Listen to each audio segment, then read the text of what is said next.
And welcome back to Barnstormers TV. After the wildly successful first Barncast, they asked us to do it again. Thanks for being here tonight.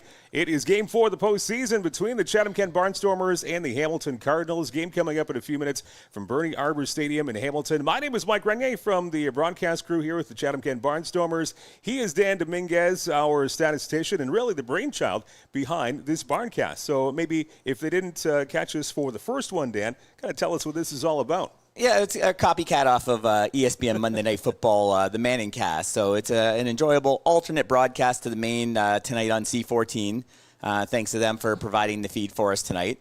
But we'll have some alternate takes. We'll have some great guests, interviews, just people around the locker room here in the field house, just having fun talking about the game. You can see the batting order. But even before we get to the batting order, I always want to talk about the success of the first one. 2,200 views we've had so far on that first game. Without you, the fans, we wouldn't be here for the second one, and plans in it for the 2026 season already. Yeah, and kudos to you for this idea. You and Cole kind of came up with this. I have the ideas.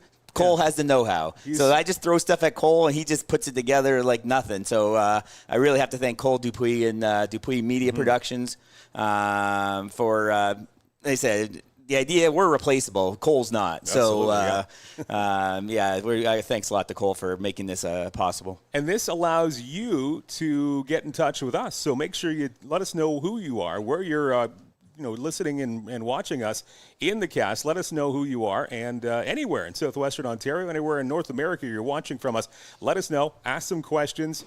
And we just cheer on the Barnstormers. Or, hey, if you're looking in and you're a Hamilton Cardinals fan, let us know. And should be a great game a little bit later on tonight. And now I think we'll show you that batting order. We can talk about some of the great people we have on the show here today, Mike. Yeah, so again, Cole Dupuis, our producer, will be chiming in with him, and you'll probably hear his voice a number of times over the course of the night. He'll be kind of in the distance chatting with us. He is Dan. I am Mike. Cam Bechard, he actually just walked in about 40 seconds ago. He's warming up in the pen. He's getting ready to start this game, yeah. And really, Cam's been a huge Barnstormer supporter from day one, and making these broadcasts, actually for Barncast, happen for Menio Pest Advisors. So we'll talk with Cam in just a few minutes. We've got the Hopmans here. I believe 33% of the Hopman family will be on this broadcast tonight. I'm also terrible at math, so I don't know if I got the right percentages, but Jeff and Cole will be with us a little bit later on tonight. Of course, Jeff, your voice at Fergie Jenkins Field, your public address announcer, and he does a lot of great videographer tasks as well, and his son Cole will join us, so we'll talk with the Hopmans tonight. Cole's obviously, he's actually the videographer. He's does a spectacular, lots of reels. He's done some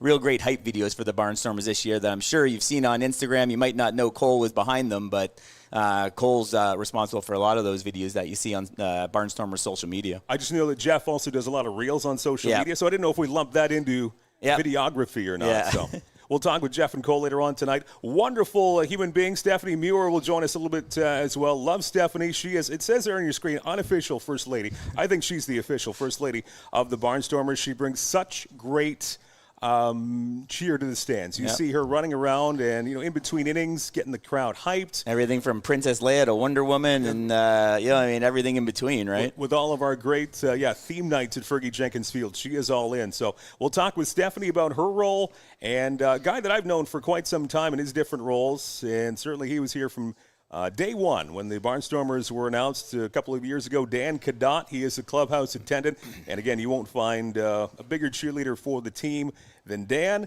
And then a couple of legends will be with us a little bit later on tonight. Oh, yeah. Peter and Ed did a great job the other night. We already got the baseball here ready for Mr. Myers to go to show us any insight he's got on some of the pitches as well. But, a great lineup. We had to beat the guests away. Like, everyone wants to be a part of this, and that's just great to have this many people wanting to be a part of this show. It's thanks to you, the fans, 2,000 plus. We hope maybe we can hit that 3,000 mark with this broadcast and bring it home for Game 5 for the Barnstormers. Yep, Peter Cobb again, a Hall of Famer to be in the Chatham-Kent Sports Hall of Fame. That's coming up a little bit later on today. Ed Myers already in there. So Ed Myers, Hall of Famer. He has got a gym named after him at CKSS, Chatham-Kent Secondary School. And unofficially, he's got the grandstands out in right field named after him as well. I don't know if that's going to be official or not. We'll have to get someone to make some sort of sign out there. So, and also we've got the man that made this team happen in the first place 2 or 3 years ago, Dom Donnell. We'll be talking with him, the owner and CEO I think he's got a lot of initials behind his name. We'll be hearing some people pipe in on the fourth mic over in the producer's booth as well. So be hearing lots of voices. Have a lot of fun tonight, and then just looking forward to a great game tonight. 7:27, so we've got about 7 or 8 minutes until first pitch from Bernie Arbor Stadium in Hamilton. We'll hook up with Neil, and I believe Reed's with them in the broadcast booth. We'll find out in just a few minutes, but we'll peer in on them and see how the game is going throughout the night.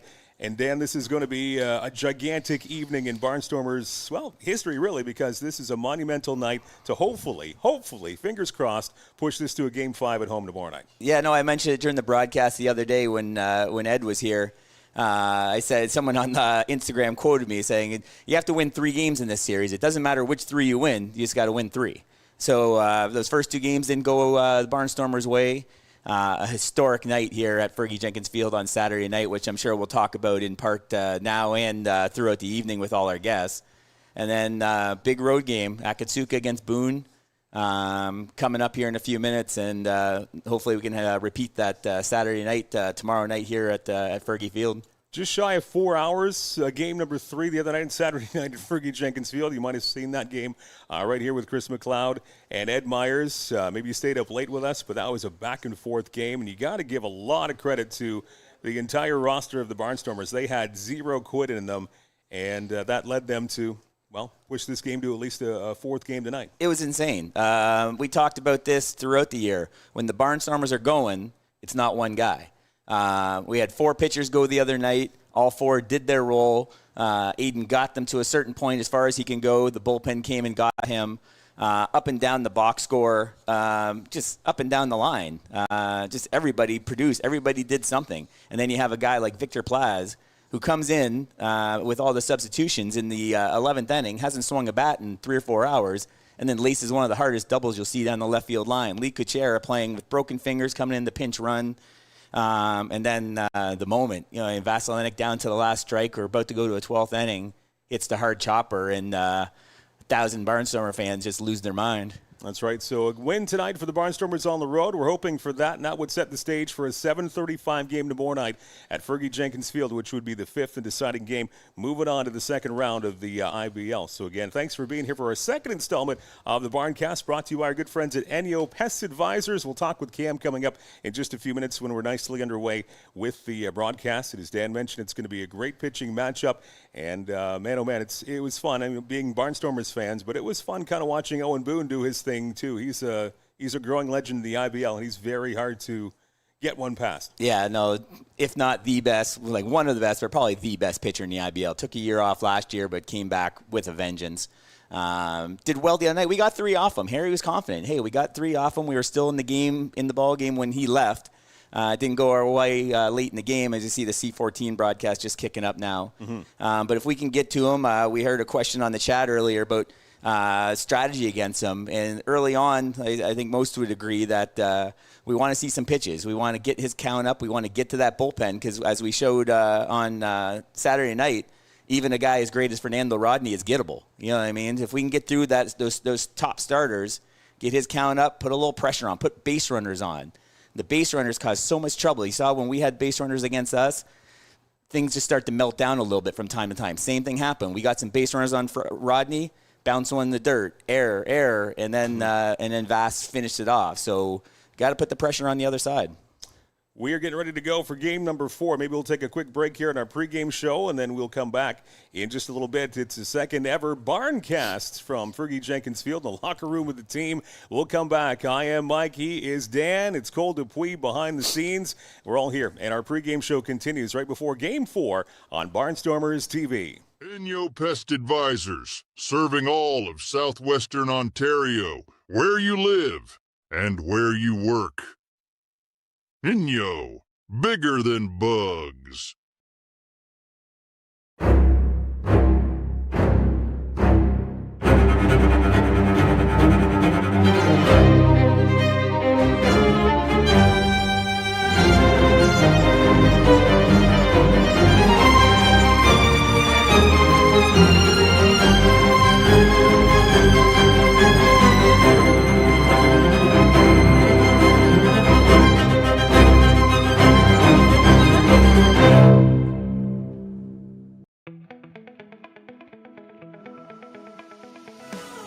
Attention business owners and marketers. Imagine your brand in front of a live, engaged audience, right here, right now.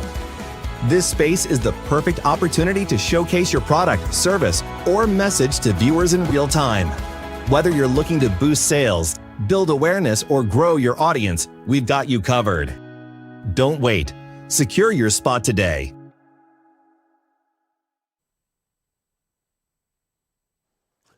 Welcome back to Barnstormers TV and the second annual. It's been the second in 5 days Barncast as the Barnstormers on the road tonight. Postseason continues in Hamilton. We'll take you to Bernie Arbor Stadium in just a few minutes. But a big one. My name is Mike. He is Dan, and we have got Cam Bechard, and a huge supporter of the Barnstormers from Enyo Pest Advisors. Thanks for being back here, Cam. Absolutely. Thanks for having me again. You are our good luck charm, hopefully, for tonight. And this is a big game on the road as hopefully the Barnstormers will get off to a strong start and ride from there. Don't put the pressure on me. No, all the pressure's on you. Yeah. Laying it all on you. So if maybe we didn't catch you the last time we did the Barncast, tell us about Enyo Pest Advisors and kind of your beginnings, when that started. Yeah, so it was about 2 years ago, and I kind of came up with the idea with my wife and thought about going out on my own and seeing what I could do for the community here and kind of change the way that pest control goes and really focus on the community and putting some of the big profits that pest control companies make back into the community, hence Barnstormers sponsorship and bursaries and all that sort of good stuff. So, it's all about the community, all about empathy, and all about integrity.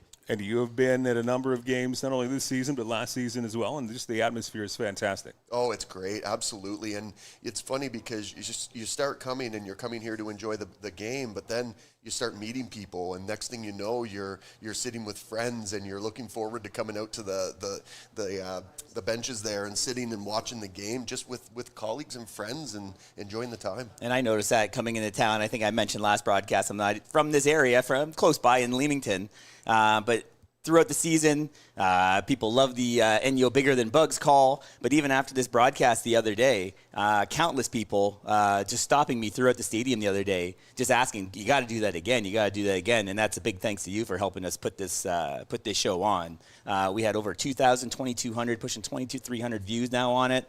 So just unbelievable response from the fans. And they're out there. They were waiting in the chat room already. Great response on social media, so thank you from all of us in the Barnstormers. Yeah, I heard a lot of positive feedback, and that's one of the reasons why I'm here again. I mean, let's give it back to the community, and absolutely, this is going to be a great game. Here we go, Spencer Marcus. He's a first pitch swinger, so we'll see how this first one goes. Hey, he took a pitch. So I think Chad was asking earlier about our strategy against Boone. So Marcus, normally a first pitch swinger, but maybe see some pitches. Let 2 through 9 see him a little bit.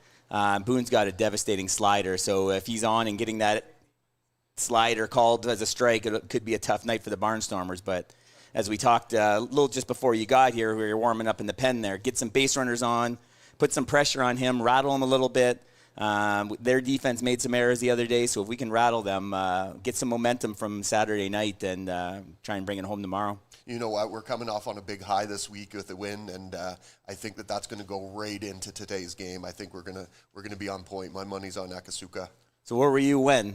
Saturday night. What was your heart level come back down, or what was the crazy 11th inning? It was electric. Two runs in the top, and everyone's just down in I think on suicide watch at times. And then that bottom of the 11th. Would you have your thoughts on the comeback? It was almost too good to be true, and you're sitting here and you're like, man, this is a long game. That's a hard hit ball. This is a long game, but it was fantastic, and strikeout from Garrett Day, and to lead up to that, and everybody's yelling, that's bigger than Bugs, and it was just fantastic. It was a great atmosphere. Yep. See the defensive lineup there for Hamilton. Thanks again to Cable 14 in Hamilton as we're looking in on them tonight. But that will go down certainly in the second year of the franchise. That is the most memorable ball game so far in Barnstormers history, and it's going to be hard to top that one.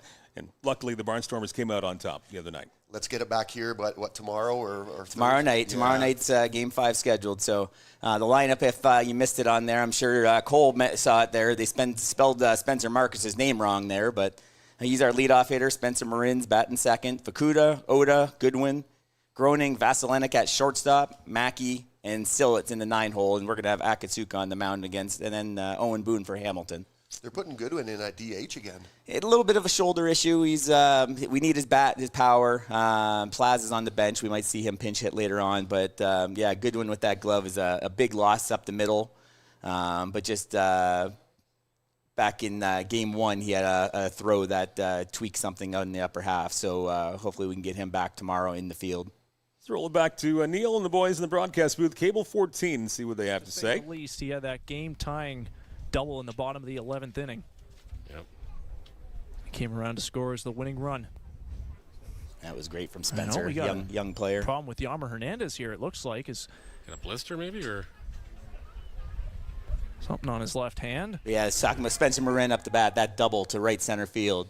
Incredible. Just bringing in the 2 runs, they said, just against Fernando Rodney. I Fernando know. Rodney is in the major leagues when Spencer Marin was born. World Series ring, 19th all-time in saves, and then he just comes through clutch. And I think that they played him a couple of games ago, right? And I think maybe it was too early for him. I don't know. Was he not in all 3 of the games? Yeah, he's pitched in all 3 so far. Okay. Now with a couple days off, everyone's pretty much in play now, except for maybe the starting pitchers from Saturday night. But you got maybe a foul ball off the fingers or the thumb. I don't know if the Marin got him or. Oh, yeah, sometimes you get that ball, it's going to push those fingers back, and that's what he's feeling right now. A little hyperextension of those fingers on the gloves, so that'll sting for a little bit. So 0-1, 1 out, Marcus grounded out to short to start the game. There's a hit hard. Oh, that's a nice one. Get down, ball. There we go. Nice There we base go. hit from Spencer Marin. He stays hot, and now we got a little bit of speed on first base. So 1 on, 1 out here for the Barnstormers. Good start on the road. Looks like a nice night up in Hamilton for a ball game. As the Barnstormers trying to even this thing up 2 games apiece. Nice stroke. Look at him get the bat head. That's that almost picture perfect from the other night. Drops the bat head on it. Those left-handed swings are just so sweet and smooth. And he just got that bat head, drove it out to right field in front of Dominguez for the hit. See what Fuki can do here. Fuki caused him all sorts of trouble in that 11th inning trying to get that bunt down. That ball's hit hard. Get in the gap. Oh, hung up just a bit too much. So another first pitch swinger, but sometimes they say I think we talked about with Dom, sometimes you only see 1 good pitch per at bat, and it might be that first one. It's so true. you want to do damage on it. You don't want to necessarily let him go if that's the best pitch you're going to see. But 3 hard hit balls so far. 3 batters in. Yeah, it's a good sign. Yep. Against one of the best in the IBL. Owen Boone on the mound for Hamilton. It'll be interesting because a lot of times throughout the season, a guy like Boone, he's almost like a Friday night home pitcher. So you pitch on that Friday night, he's got the full week to recover. So now Boone's going to be coming back on a traditional MLB, like 4 days rest. So he probably hasn't done that a whole lot this year. He is the workhorse, but we'll see how he responds. Akatsuka's going to be in the same boat, both high-inning guys. Takes one low there. Be interesting if they want to try and get a runner over the second base. 2 outs, try and get a stolen base, get someone in scoring position. Another hard hit ball. That one gets through. Nice. There we go. I don't think he's going to be going to third here. He read it good. Throwing the ball around a little bit. Oh, he did stay at second, it looks like.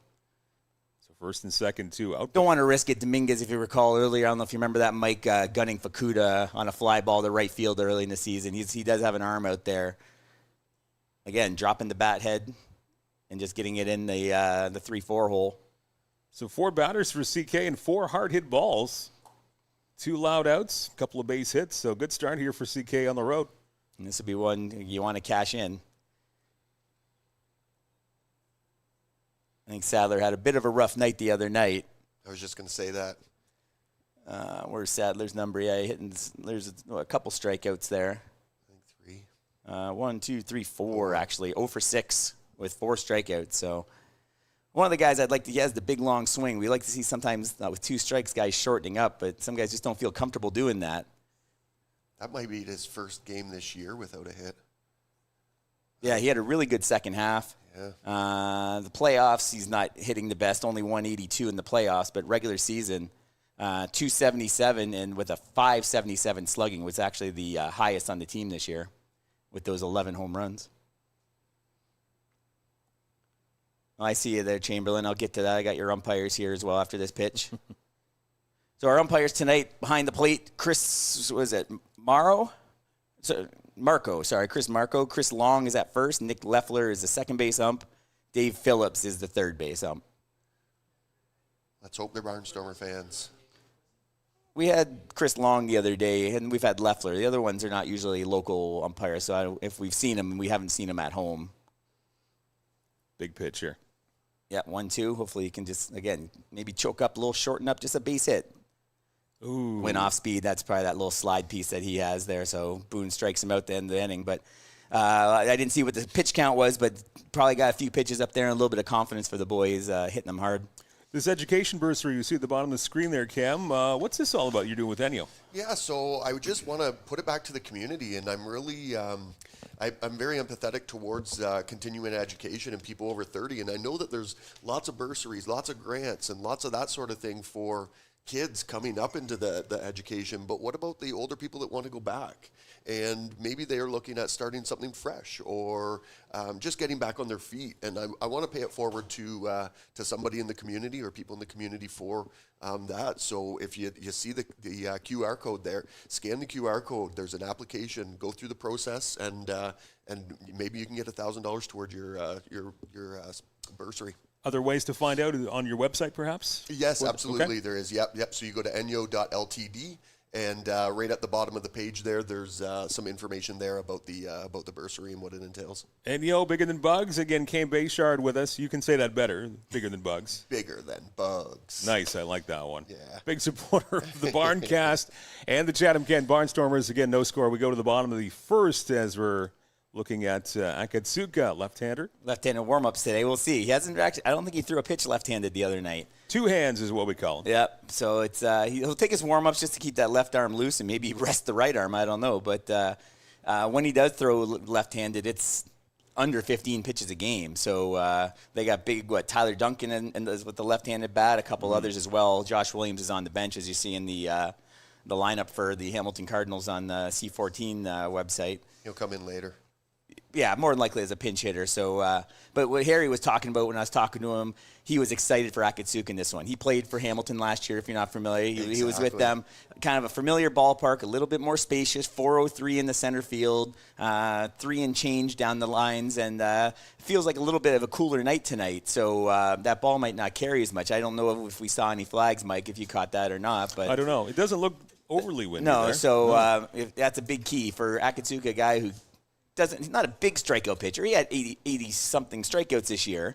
Where was he at? 87 strikeouts in 101 in the third innings. But a guy is going to need his defense, and there's a big key there, Mike, on both teams. Keep it in the park. Defense, they can catch the ball. Keep it in the park. I think he's comfortable here, and that's kind of what I want to see tonight is him being comfortable. Sure, we can listen to it, Mike, there. There we go. Back to C14, Cable 14 in Hamilton. Just missed on the corner there. With the base stealing threat pretty much eliminated by the catcher behind the plate here, it's just a matter of getting guys on and finding different ways to move them around. A lot more hit and runs. Yeah. Maybe some sacrifice to move guys in scoring position. Exactly. There we go. That one's up there for a called strike. Dominguez now has a 2-1 count. And effective station-to-station baseball has at times been the Cardinals' biggest weakness of the season, but they've done it effectively this postseason so far. He's pitching with some sleeves there tonight, so definitely a little cooler in the hammer today. Get that corner. That one's a called strike on the other half. Evens the count at 2-2. He had a good whip throughout the year. He's under 1.3 for the year, so which is really good for the IBL. IBL average is usually about 1.5. What do you got, Cole? 16 degrees Celsius in Hamilton. Appreciate it. Wow. Different In gear. late August. Definitely showed up. Yeah. Dominguez That's hits a this tough one on ball. a rope. And it's going to get down in front of. Looked like he kind of got him on the label there. Might have even broken the bat. Tyler Duncan. So Dominguez had 20 steals, I think it was this year, Mike, but we got Mickey behind the plate. I was So going to say, proceed with caution when you're really trying to run on either of the Barnstormers catchers this year. yeah, 20 official caught stealings, an IBL record for Mitsuki Fukuda. 30 assists on the season, also tops in the league. and then also a .333 batting average, so he can do it from both sides. And the Cardinals get the leadoff man on. So we got a big 2023 MVP coming up here, Tyler Duncan. You can see him staying right-handed, which is interesting. So not only is it a little harder, that's interesting. Bunt from the MVP. Oh, going to second got for him. the lead Twist run. him. That's a great play there. Still got the lead runner. That's just so surprising. I know he's been doing that quite a bit. You got a guy, again, 2 years removed from MVP. Home run champion? Yeah, in the All-Star game, that's right, Cam. And even this year, batting .308. He's their second highest batting average at .936 OPS. So they're expecting a low-scoring game here, Mike. You know, I mean, if they're playing the first inning for one run. That was a great heads up there. Nice play by Akatsuka. Spinning and firing, and that accuracy to second base is great. Yep. A little misspelling on Marcus there, but I'm sure Cole will point that out. And then we got some links on the bottom there, Mike, for Enyo. Right, for Enyo Best Advisors. Make sure you check them out. And also vote for Enyo. The Chatham-Kent community votes as well, so make sure you give them a vote for Best Pest Control.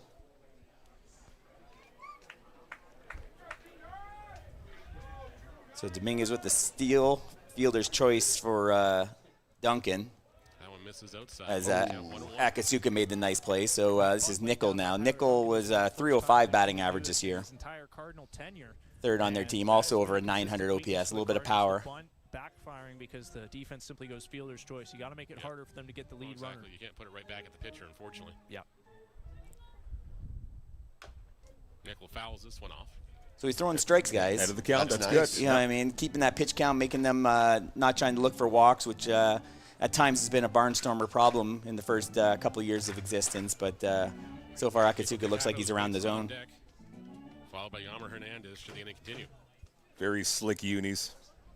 Yeah, even I know they're the visitors. That reminds me of those St. Louis Cardinal powder blues there. Or the Twins of the 80s, yeah. Even the Blue Jays pull one of those out. Get the corner. Get the corner. Close. For a ball. Evens the count 2-2. You had about 10 years where I think half the Major League Baseball teams had those powder blues. Cardinals chased a lot of pitches on Saturday despite like these scratching Expos, you're right. across the board, and they've been very patient in the early going here. And that's what's going to be the key to this game as far as, just wait these pitchers out a little bit, make them work. Throw over Duncan back safely at first base, says Chris Long. Duncan's also a bit of a stolen base threat. Only 8 this year, but he's a tall guy. He's probably about 6'3", but he can still steal a bag. 2 pitchers in the league to throw 100 innings this year. Got to see if he's tired. Test the limits a little bit. Oh, exactly. He was a workhorse, that's for sure. Stay up. This one in the center field, not that deep. There you go. Morin is underneath that. He'll make the catch, and there's 2 away. Again, ran the fists, so they're not barreling up. Our guys seem to be barreling up Owen Boone. That's 2 balls in play where it seems either on the label or down, which you're not going to get hard hit balls from. Get a smooth first inning here from Akatsuka and get back in the dugout hopefully here after this batter. Pivotal game 4 from Bernie Arbor Stadium in Hamilton. Yeah, that looked kind of scary down the line. It was like, okay, it's just a Like cramp. a pretty big lead there. Yeah. So that's back to the first engagement. Every batter kind of resets that engagement rule. So that's just the first disengagement for Akatsuka there. I don't know how people do it, but I don't think it is. Getting ready quick. Nice pitch. Really nice pitch. I like how Akatsuka's getting the ball and going. He's not sitting and holding. The defense gets on their heels. And keep everyone on their toes, keep everyone going. Akatsuka had 12 pitches so far. There was a lot of cheers from the stand there when that strike went through. We might have a lot of fans there. Little roller here. Just stay in front of it. Oh, that's a rough one. E4. Yeah, they got a replay there, I think, Cole? They usually do. We'll let them watch it. John Cena's playing in the background. That means Yammer Hernandez is coming up the plate. And, well, you can see this guy hit the baseball. Yeah, he was kind of in between getting in front of it versus playing the backhand. I'd rather have, again, these guys love the backhand. I almost want him to take that another extra slide because all he had to do was a little underhand flip. Stay in front of it, underhand flip to second. It gives the Cardinals an extra out here to work with. So we'll see if Akatsuka can get out of this here. Once in the extra innings on Saturday. Hernandez chops the first I one. think the last Barncast we had was at 4 unearned runs, and we lost by just the 1 run. So 4 unearned runs will kill you almost every time. Yeah, you can't have that. Late in the season, you see some of these diamonds getting a little bit chewed up with all the IBL action, the senior ball. Swinging the hot stick since getting back in the lineup. That he has. That one gets away from the catcher, but a Nice great block. Good block, yeah. Hold everybody at second. There's Braden out there. You got the game today, Braden? We'll have to hear from you, or just stay in town. Fakuta's ability to catch runners stealing, it would have to be pretty far away for the runners to test. And I must apologize to Yomer Hernandez because up until tonight, one of the play-by-play announcers for this team, the Barnstormers, called him Jommer. That was me, and I apologize. So Yomer Hernandez. Yeah. Yeah, gotta pick percentages. Yeah, gotta pick your battles. Stay up. Stay up. Hernandez hits it, but it's going to be Jesus. left fielder. Groening not able to come up with it, and Hernandez will have himself a double. A double or a 2-base error? I'd say that's an E7. Yeah, that's an error all day long. What happened there? So back-to-back errors. So that's an unearned run, as we see. We'll see if it knuckled on him again, and maybe the wind got him a little bit. He was lucky that he didn't put it out of the park, but you could see right away as soon as it came. Yeah, he thought he was out. He wasn't running down the line. The greatest read on it, and he did well to at least knock it down, but he can't smother it. Seemed to have a replay on. So he just Raining first it and left. second here. It looks like Mike with the unearned run. Yep.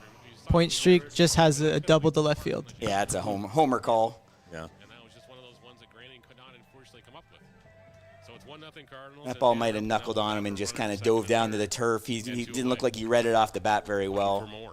Sometimes those big swings. And not sure of the sun situation up there either. There's a good pitch. One's in there for a called strike.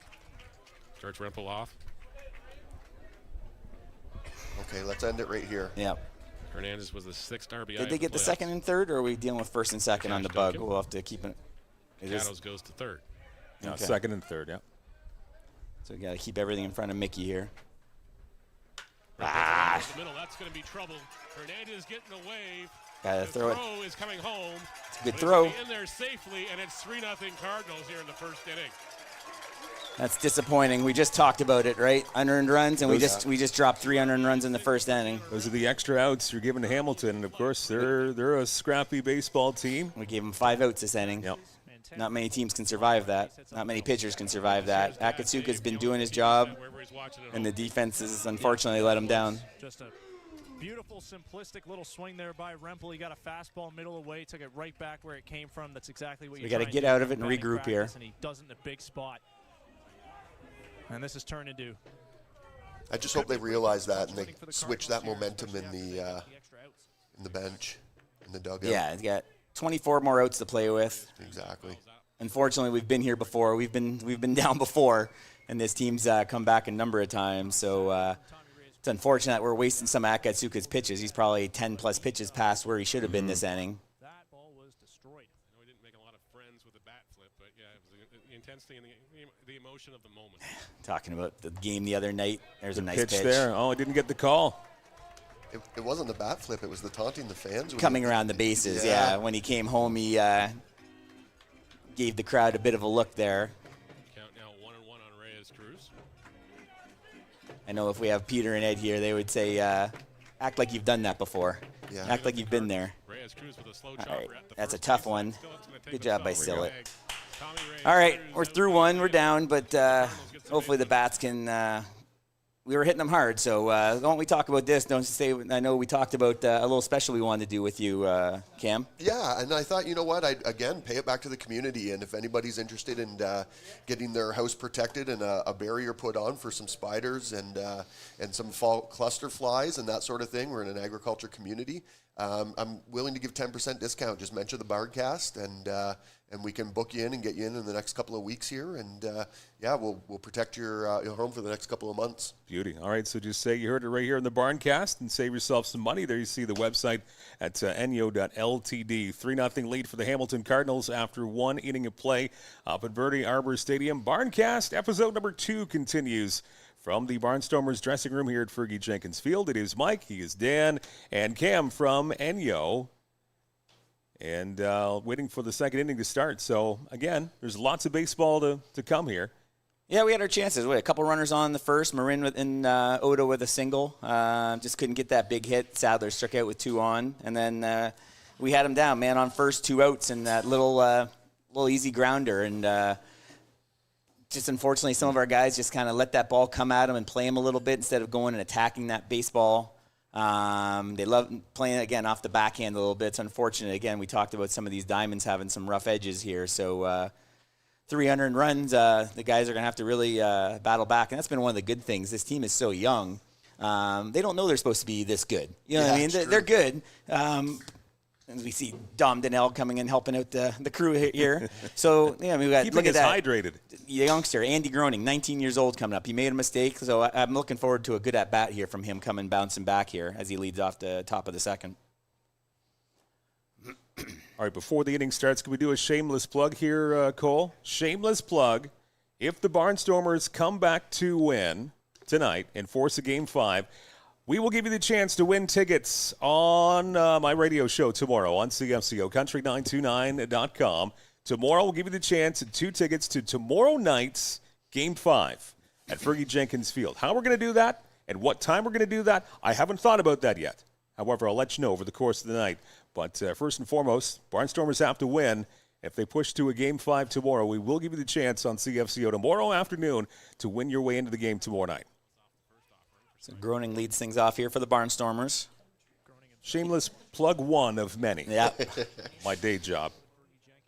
And it's just so great how all the radio stations, I know McLeod and his station, they have Dom and Harry on regularly. I know Dom's a regular guest on your show as well. Trying to get some players on every once in a while as well, but just a great organization to work with. Grew over the years. So we got some stats from Rigby there. Andy's the Zamboni driver for CK? Yeah, he is. Okay. I saw him. Don't give him that corner. That's a good. I saw him at Thames campus. Sorry, Dana, I said if we win, and she said when we win. You don't want to get the right. Parkers on your bad side. That's not a good thing to happen. Hasn't happened yet, and I'm kind of scared of the possibility, so we'll be nice. Slider again, went back to back. He didn't chase the first one, but he chased that one. So just outside, eh? He's doing a lot of pitches outside. That's that slider. The first 2/3 of the way, it looks like it's a fastball coming in, and then watch here on the replay, it's just going to fall off the table, out of his hands, most of the way down there. Oh, yeah. He's thinking fastball, crap, and at the very end, because the ball just disappears. That's when you have a good secondary pitch like Boone does with the slider. Vasilenic, the hero from Saturday night. He was, yeah. That was a great ending. That crowd was loud. Another chopper up the middle. Hopefully we can get a bounce. No, Sunday hop. First, rample over there, no problems. 6-3 goes your foot out, 2 away here in the second inning. So we got to get things going here. We're making contact. Only the 2 strikeouts. A few of the balls getting hit hard. Just hopefully you don't need a 1-2-3 and to send the defense back out there after struggling in that bottom of the first. So hopefully Mackey can produce here. Mackey is hitless in 9 plate appearances so far, or 9 at bats anyways. That's not a good stat. No. That's a nice One pitch low there. for ball, 1 from Boone. When you're slumping like Mackey's, he's one of 2 Barnstormers in the lineup tonight. Yeah, Mackey had a walk in the playoffs. That's it so far. Good first step. Outside. That you do. Good eye there, man. Working a count. Again. Yeah, Mackey will take some walks. He also was in near the league lead in hit by pitches last year. So he's not afraid to take one for the team. All the way into the glove and just feel it go through him. Boone's 2-0 offering. This is outside. Up and away. 3-0 now. There we go. Draw a walk, see what happens here. Yeah, this is a good 2-0 at bat. So worst case, or best case, you can get him up, and you got Sillett on deck. Even if Sillett can't come through for you, you've rotated the lineup. You got Marcus leading off the third if you can get a base runner here and not have Sillett have to lead off an inning. That's right down the pipe. 3-1 now, the count. Boone battling back against Mackey. Trent Sillett waits on deck. We got Neil and Reed on the C14 call, helping us out here tonight. 3-1 offering. There we go. Nice. There we go. A little bit of life. That's a good at-bat for Mackey. Barnstormers. Showing a little bit of a weakness for Boone, too, there. Yep, and then hopefully, like we talked about, maybe a runner on base. You can see the sun setting over there. Looks like over the left field fence there a little bit. Steve Charles, our first base coach. It's a really good Get a little pressure on Boone with the base runner. Mackey's not really a threat to steal. 0 this season, but he had some really close takes there. maybe we can get a ball past Hernandez, get him in scoring position. That's what the Barnstormers will need. Still within an average as well. As he fouls off. I have Lucy Liu on the chat saying, does the winner of this series play the Jackfish? Well, it's not that easy. It's not that simple because everyone reseeds after the first round of the IBL postseason. So there's still, 2 or 3 different scenarios that could happen. Yeah, because Barry's down to Toronto in a kind of a shocker 2 games to 1. They're probably playing right now. I haven't seen a score yet. I'll grab my phone between innings. There's a ball hit hard, but right at the second baseman. And then, so there's still a few scenarios to go that maybe by tonight we'll know a little bit, but we're not sure yet. I'll bet $50 that Cole Dupuis might have the scoreboard within. There you go. Nobody took me up on the bet, so I don't win the $50. But there you go. Out of town at Christie Pitts in Toronto, that is still scoreless. Barrie and Toronto. So it's 2-1 for the 2-1 Leafs, for right? the Leafs. And honestly, they kind of gave away that first game. They've probably been the better team in all 3 games, which is a shocker. Toronto has some starting pitching on that team. Not really much of a bullpen, but if their starters can get them deep, Barry's been a little slumping. They've had some injuries throughout the entire season, so they're not really producing right now. I think they've had 19, 20 hits in 3 games. That's not usually going to cut it in the IBL. Sorry, Cam. Go ahead. No, go I was ahead. just going to say, I'm surprised that they lost game 1. I couldn't believe that. On a wild pitch and an error there, throwing it back. So. And one of the great things about the IBL, you just never know what's going to happen in the postseason. So if Toronto upsets Barrie, which a lot of people did not think that was going to happen, 7th seed would move on to the second round. So it would be Toronto taking on Welland. Correct. If they were able to win tonight. And Guelph's already through as the 6th seed. As the 6th seed, yeah. So and then the winner of this series would go on to take on the Guelph Royals. So still, as it is now, so many situations it could still happen. Yep. Maybe we can throw that graphic up one more time because we got the next person kind of waiting in the wings here. Let's talk a little bit one more time with our presenting partners here, NEO Pest Advisors. First off, the $1,000, another quick little spiel on that. Yeah, you know what? Hit up that QR code. Exactly. Come on, apply for it. Let's get somebody in school and save them $1,000, help with the books, something like that. Let's get this done. I really encourage somebody to scan that. Books. We just aged yourself a little bit there, right? Oh, yeah. I think they do still have books. Yeah, there's a few out there. My daughter's in university, and not too many. Everything's online. And then quickly again, the last one, the BARNCAST, saving 10% if they mention the BARNCAST for the fall spider spray. Easy for me to say. Yeah, our residual lasts about 2 months, so it'll get you right through till winter. Stop them from coming inside for an overwinter. So. There might be a few books left in the classrooms, perhaps. There's some on my shelf that never get touched. Didn't even use them when you were in school, too? Well, or no. They got a little bit of use then? They're dog-eared. Yeah. That's a high chopper.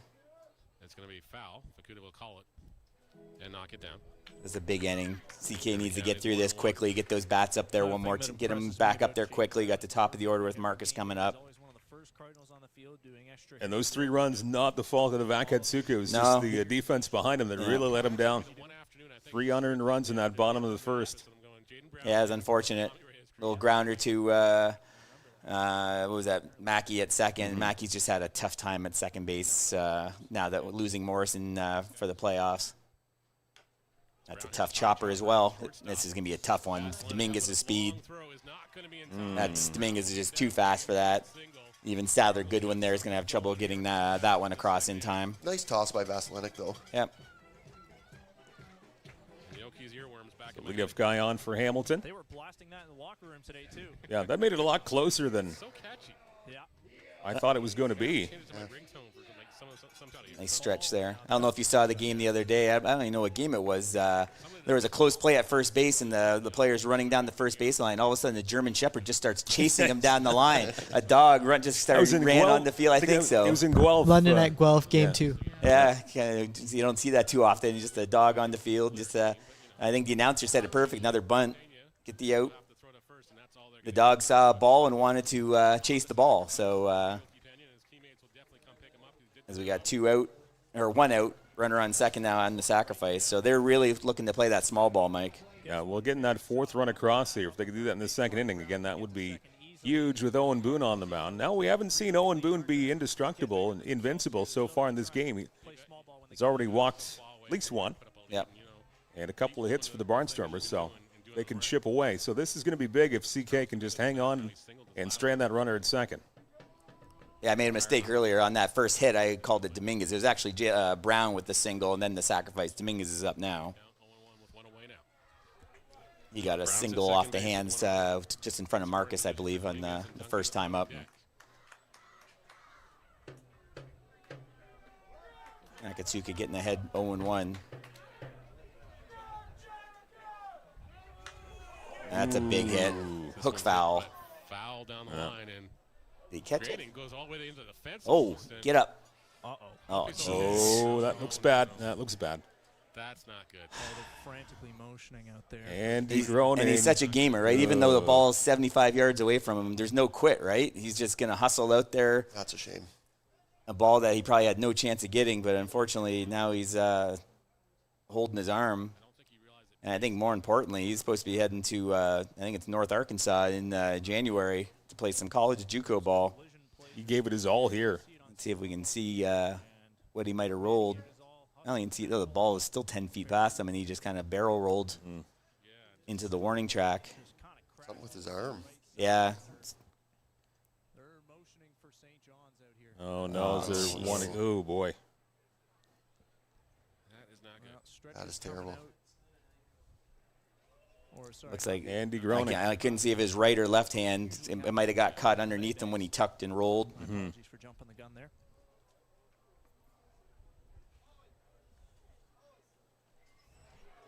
There's going to be a bit of a delay on there, so you might as well take that off the screen for now, Cole, and get some. Yeah. So you can keep an eye on that, Cole, I'm sure, once we come back. Thank you.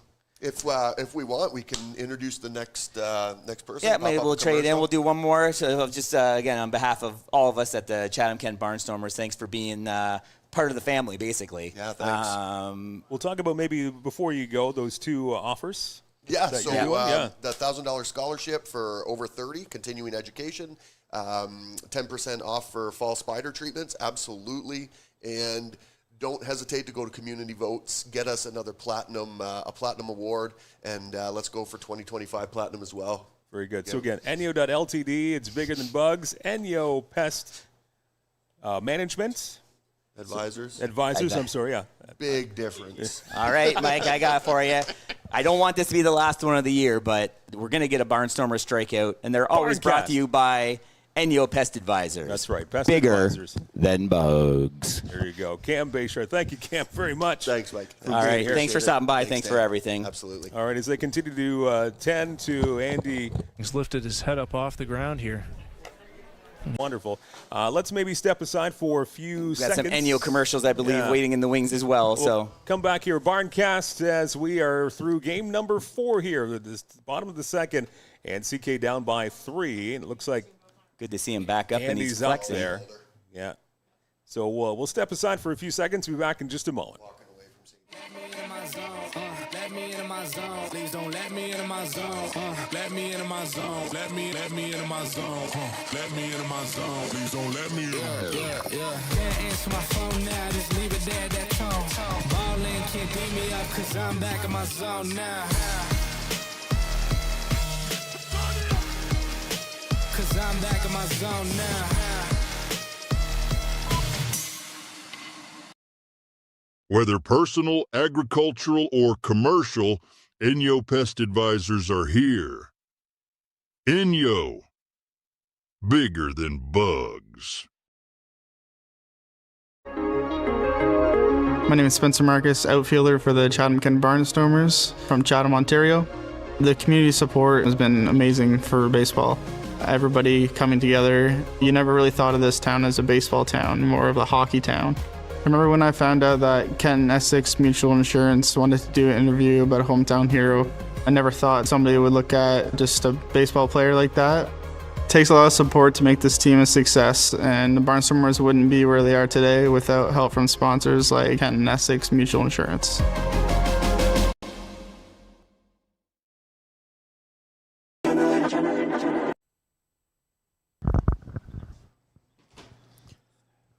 Back here as Barncast episode number 2 continues from Fergie Jenkins Field as we are waiting the resumption of the second inning at Bernie Arbor Stadium. It is Mike, it is Dan, and a couple of Hoffmans. I believe 33% of your family is right here, if I got the math right.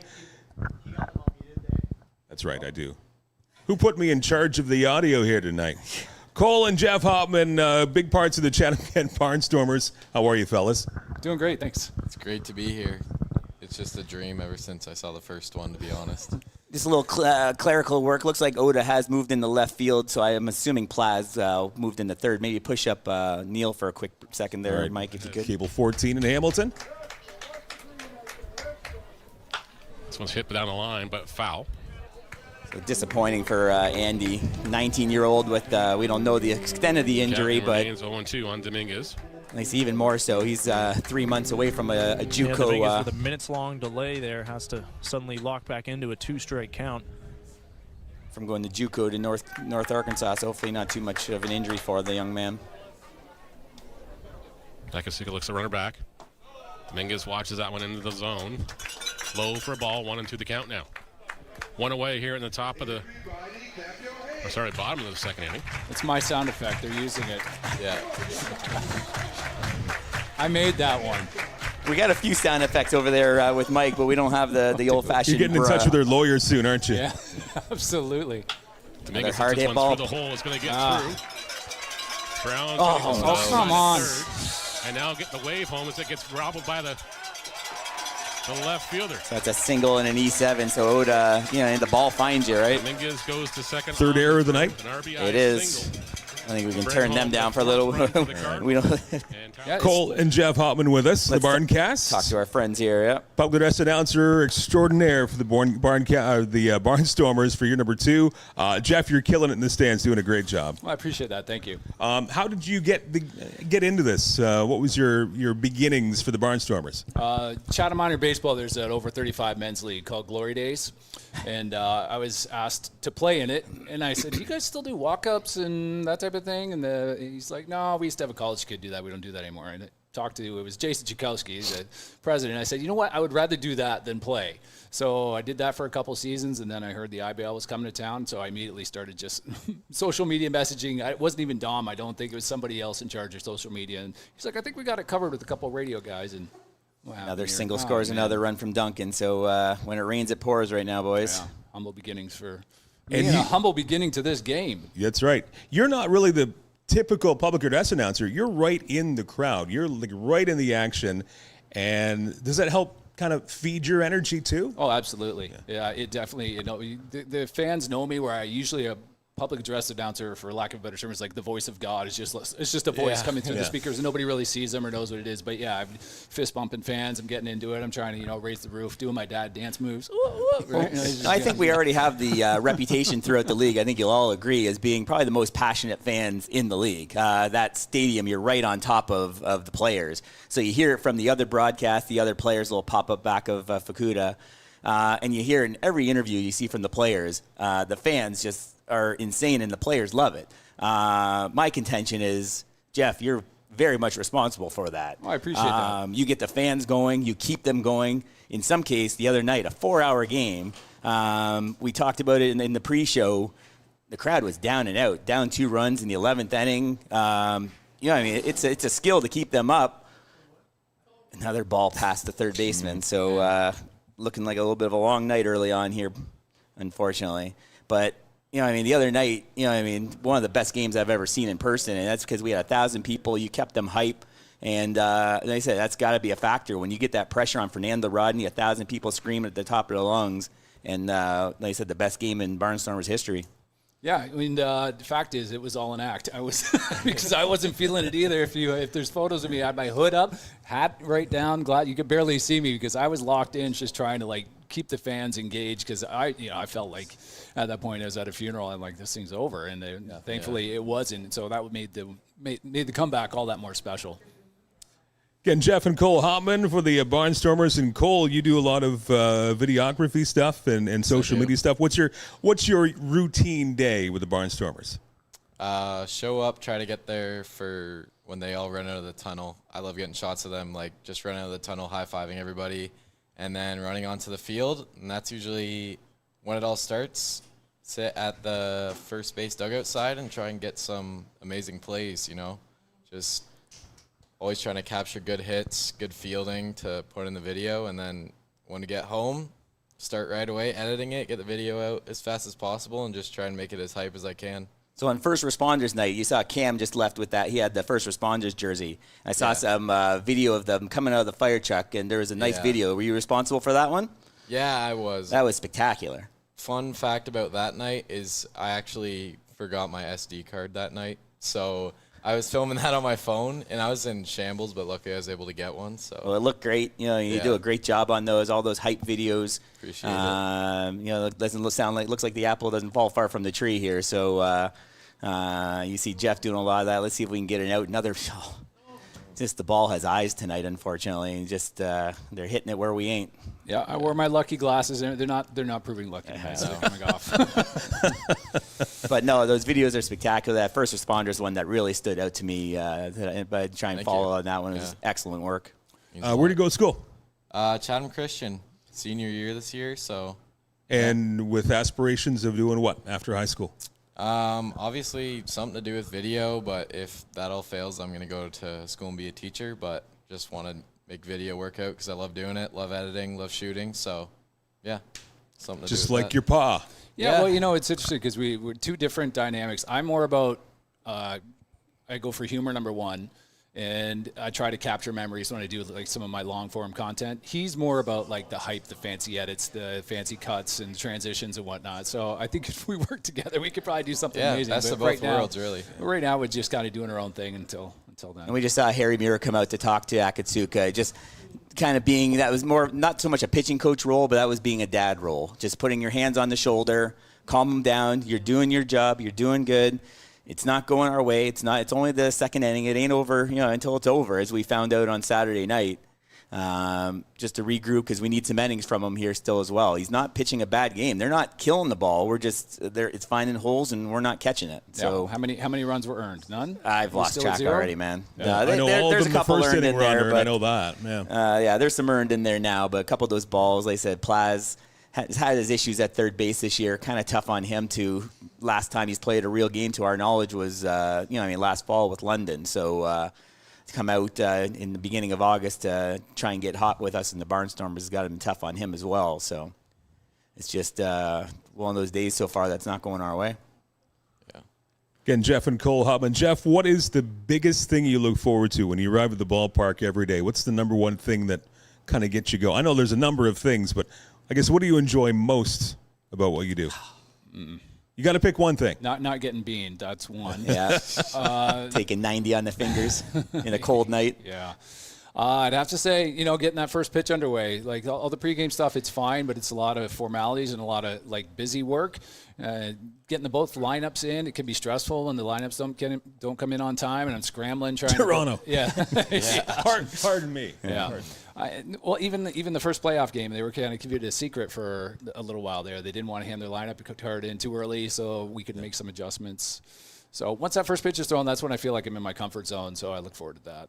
And what kind of prep goes into a typical game? Because, we've got 21 games at Fergie Jenkins Field. So what kind of prep goes into each and every game at Fergie? Well, Dom actually writes the script. So he provides a script a day or two beforehand, and I can kind of look at it. But most of my prep work's done before the season. You'll notice not much changes between, game 1 and game 21 as far as what I do. I might add a few sound bites here and there, but in the off season is when I plug away from take a month or two off from November until April. I try to have a fresh slate for a new season because it's tough. I mean, these guys are busy, and to go to every road game, it's just I can't imagine because I feel like it's a big time commitment already, and you would too in your part-time, right?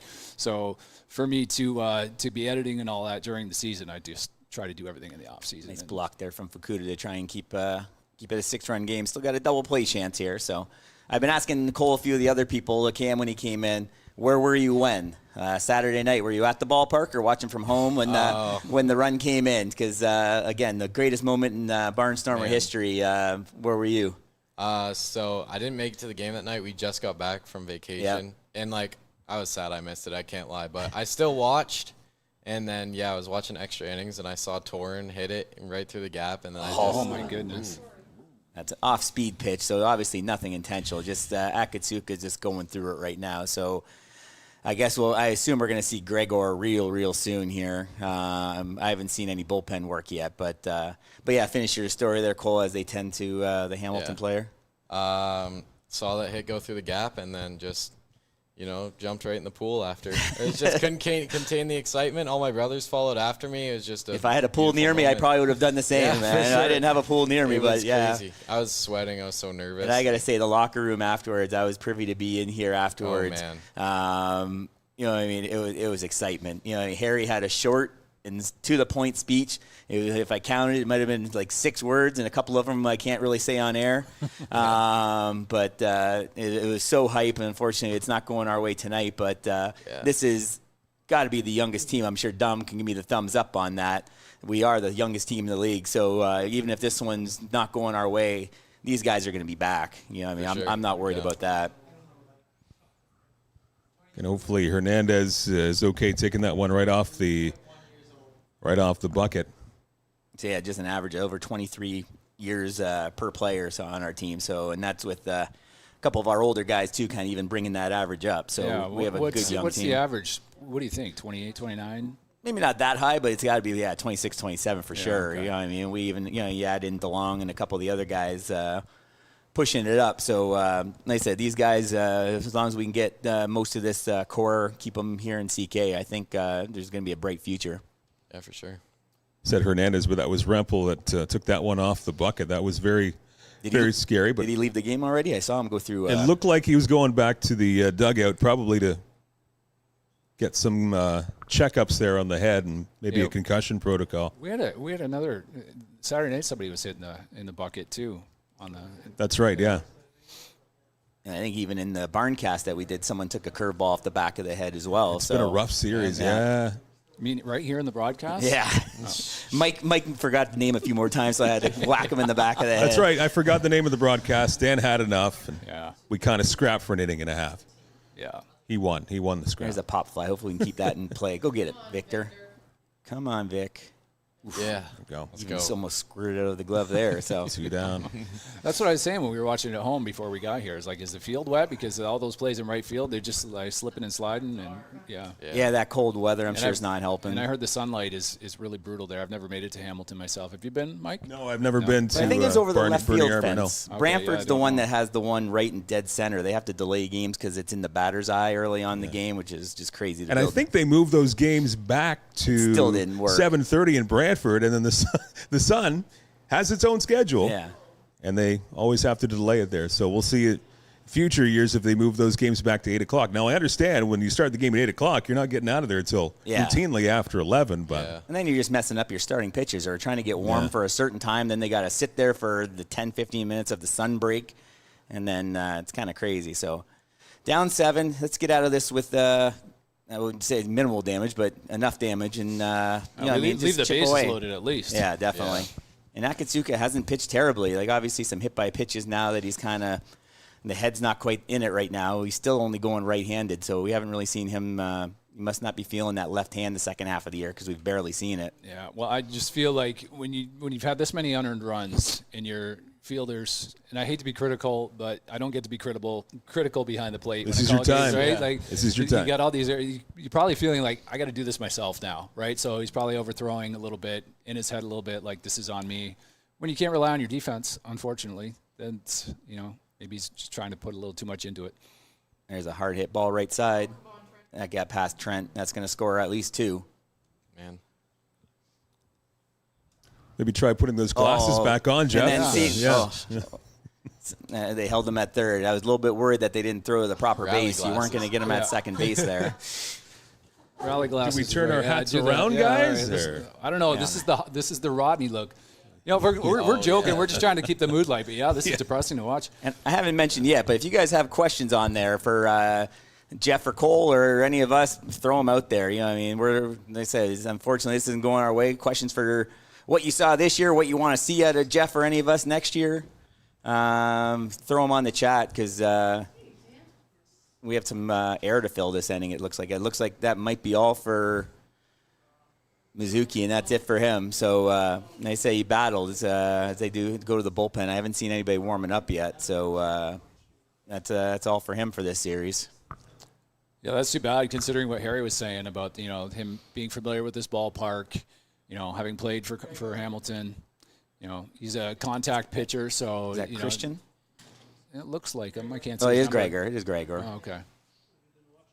So Gregor Farquharson coming in. Yeah, no, they were confident. Harry was so confident during when I did the Meet the Manager at Mike's Place broadcast interview the other day. So they thought they would go our way. And even that top of the first inning, you said you were watching at home, 2 singles, a couple other hard hit balls, and it just didn't go our way. So baseball wise, were you part of that game yesterday? I saw on social media there, Cole. Someone in your family won a medal yesterday? Oh yeah, that was me. Okay. Yeah. What position? What's the ball game like? What's the bat game like? You're yesterday? Power hit? No, just in general. Position? How'd you hit yesterday? We're in house league, so you're pretty much playing everywhere. But I usually play either first or like right center or left center in the field or something. He's got that height for first base. Yeah. Yeah. You got a pitcher body too. You throw it in here. Well, I throw some at the cottage. I would love to, but I'm just nervous I'm going to get up there and just like smoke the batter or something.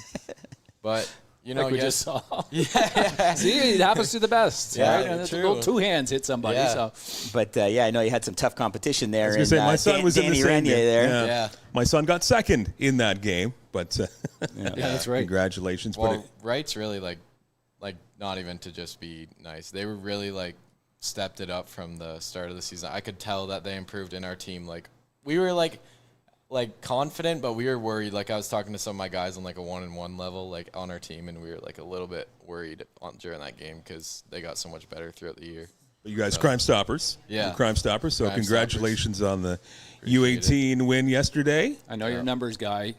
2 for 3. His one out was a sac fly. 4 of the 9 RBIs were off this guy's bat. That was great my stuff. best hitting game. I was in a slump before that. I didn't even touch the ball for a month, so I was angry. Switched bats. Yeah. And then, used my old bent bat from home and we call it bendy now. Ooh, that's a good pitch. And the Crime Stoppers team in that division, the only team that will have a scoreboard in Fergie Jenkins Field, thanks to Jeff Hoffman. A man of many talents. Announcer, scoreboarder, reel maker, vlogger, everything. And you have a day job on top of everything else. Yeah, I do. What do we got Another here? trouble in the gap again. Oh, dear. That's going to score a couple more, so I think we're in Well, guys, we're it's in been double great. digits. Thank you for having me. Thanks a lot, Hoffmans. You got a football score going on now. So Hamilton, they're a good team. Like we got to give them credit. They're we have a good pitching team. Our team ERA for the year was a league average. I know we've at times we've talked about our pitching not being necessarily up to par at times, but we were a league average pitching team. So it's we weren't bottom of the barrel, but we get into those slumps one time. When I say we were tops in errors, so gave up a lot of unearned runs. We left a lot of runners on base, but. I think I said earlier, when it rains, it pours right now, and even Gregor coming in. Yeah, I'm having some flashbacks to last season's playoff finale. We got destroyed by Guelph. Do you remember on the road. Was it? I want to say 17. Okay. I Felt got worse. it. 14-0. Who got it? 14-0. Okay, so unless we can hold Did them we through get out of it? We're out of it here.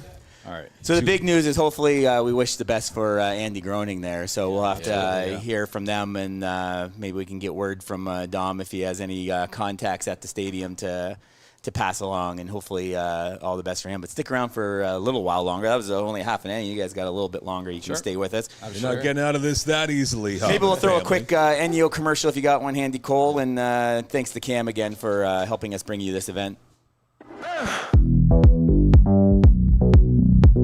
Anything you want. Everybody say.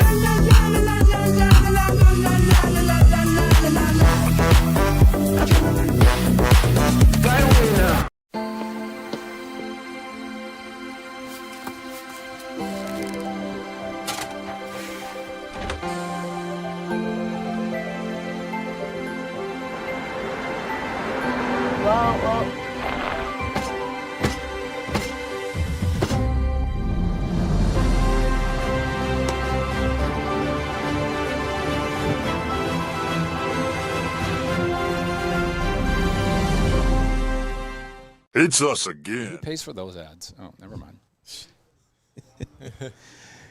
It's Barncast episode number 2 as the kids run the bases up there at Bernie Arbor Stadium in Hamilton.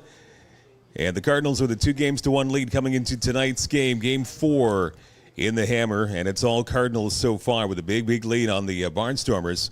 As we get ready for inning number 3, and on the Barncast, we've got Jeff and Cole Hopman along with us. Again, he is Dan Dominguez, and my name is Mike Renier, coming at you from Fergie Jenkins Field. As, again, the season is not done. This game is not done. But, you kind of look ahead to the future a little bit, and you still have some plans for Season 3, Jeff. Yeah, absolutely. I hope Cole comes back and helps out with some of the reels and the highlight reels. I have a question for you, even though we never really we live under the same roof. But do you go in with something in mind, like I want to do this, or do you take it game by game? And I'm always, just a follow-up question, real quick.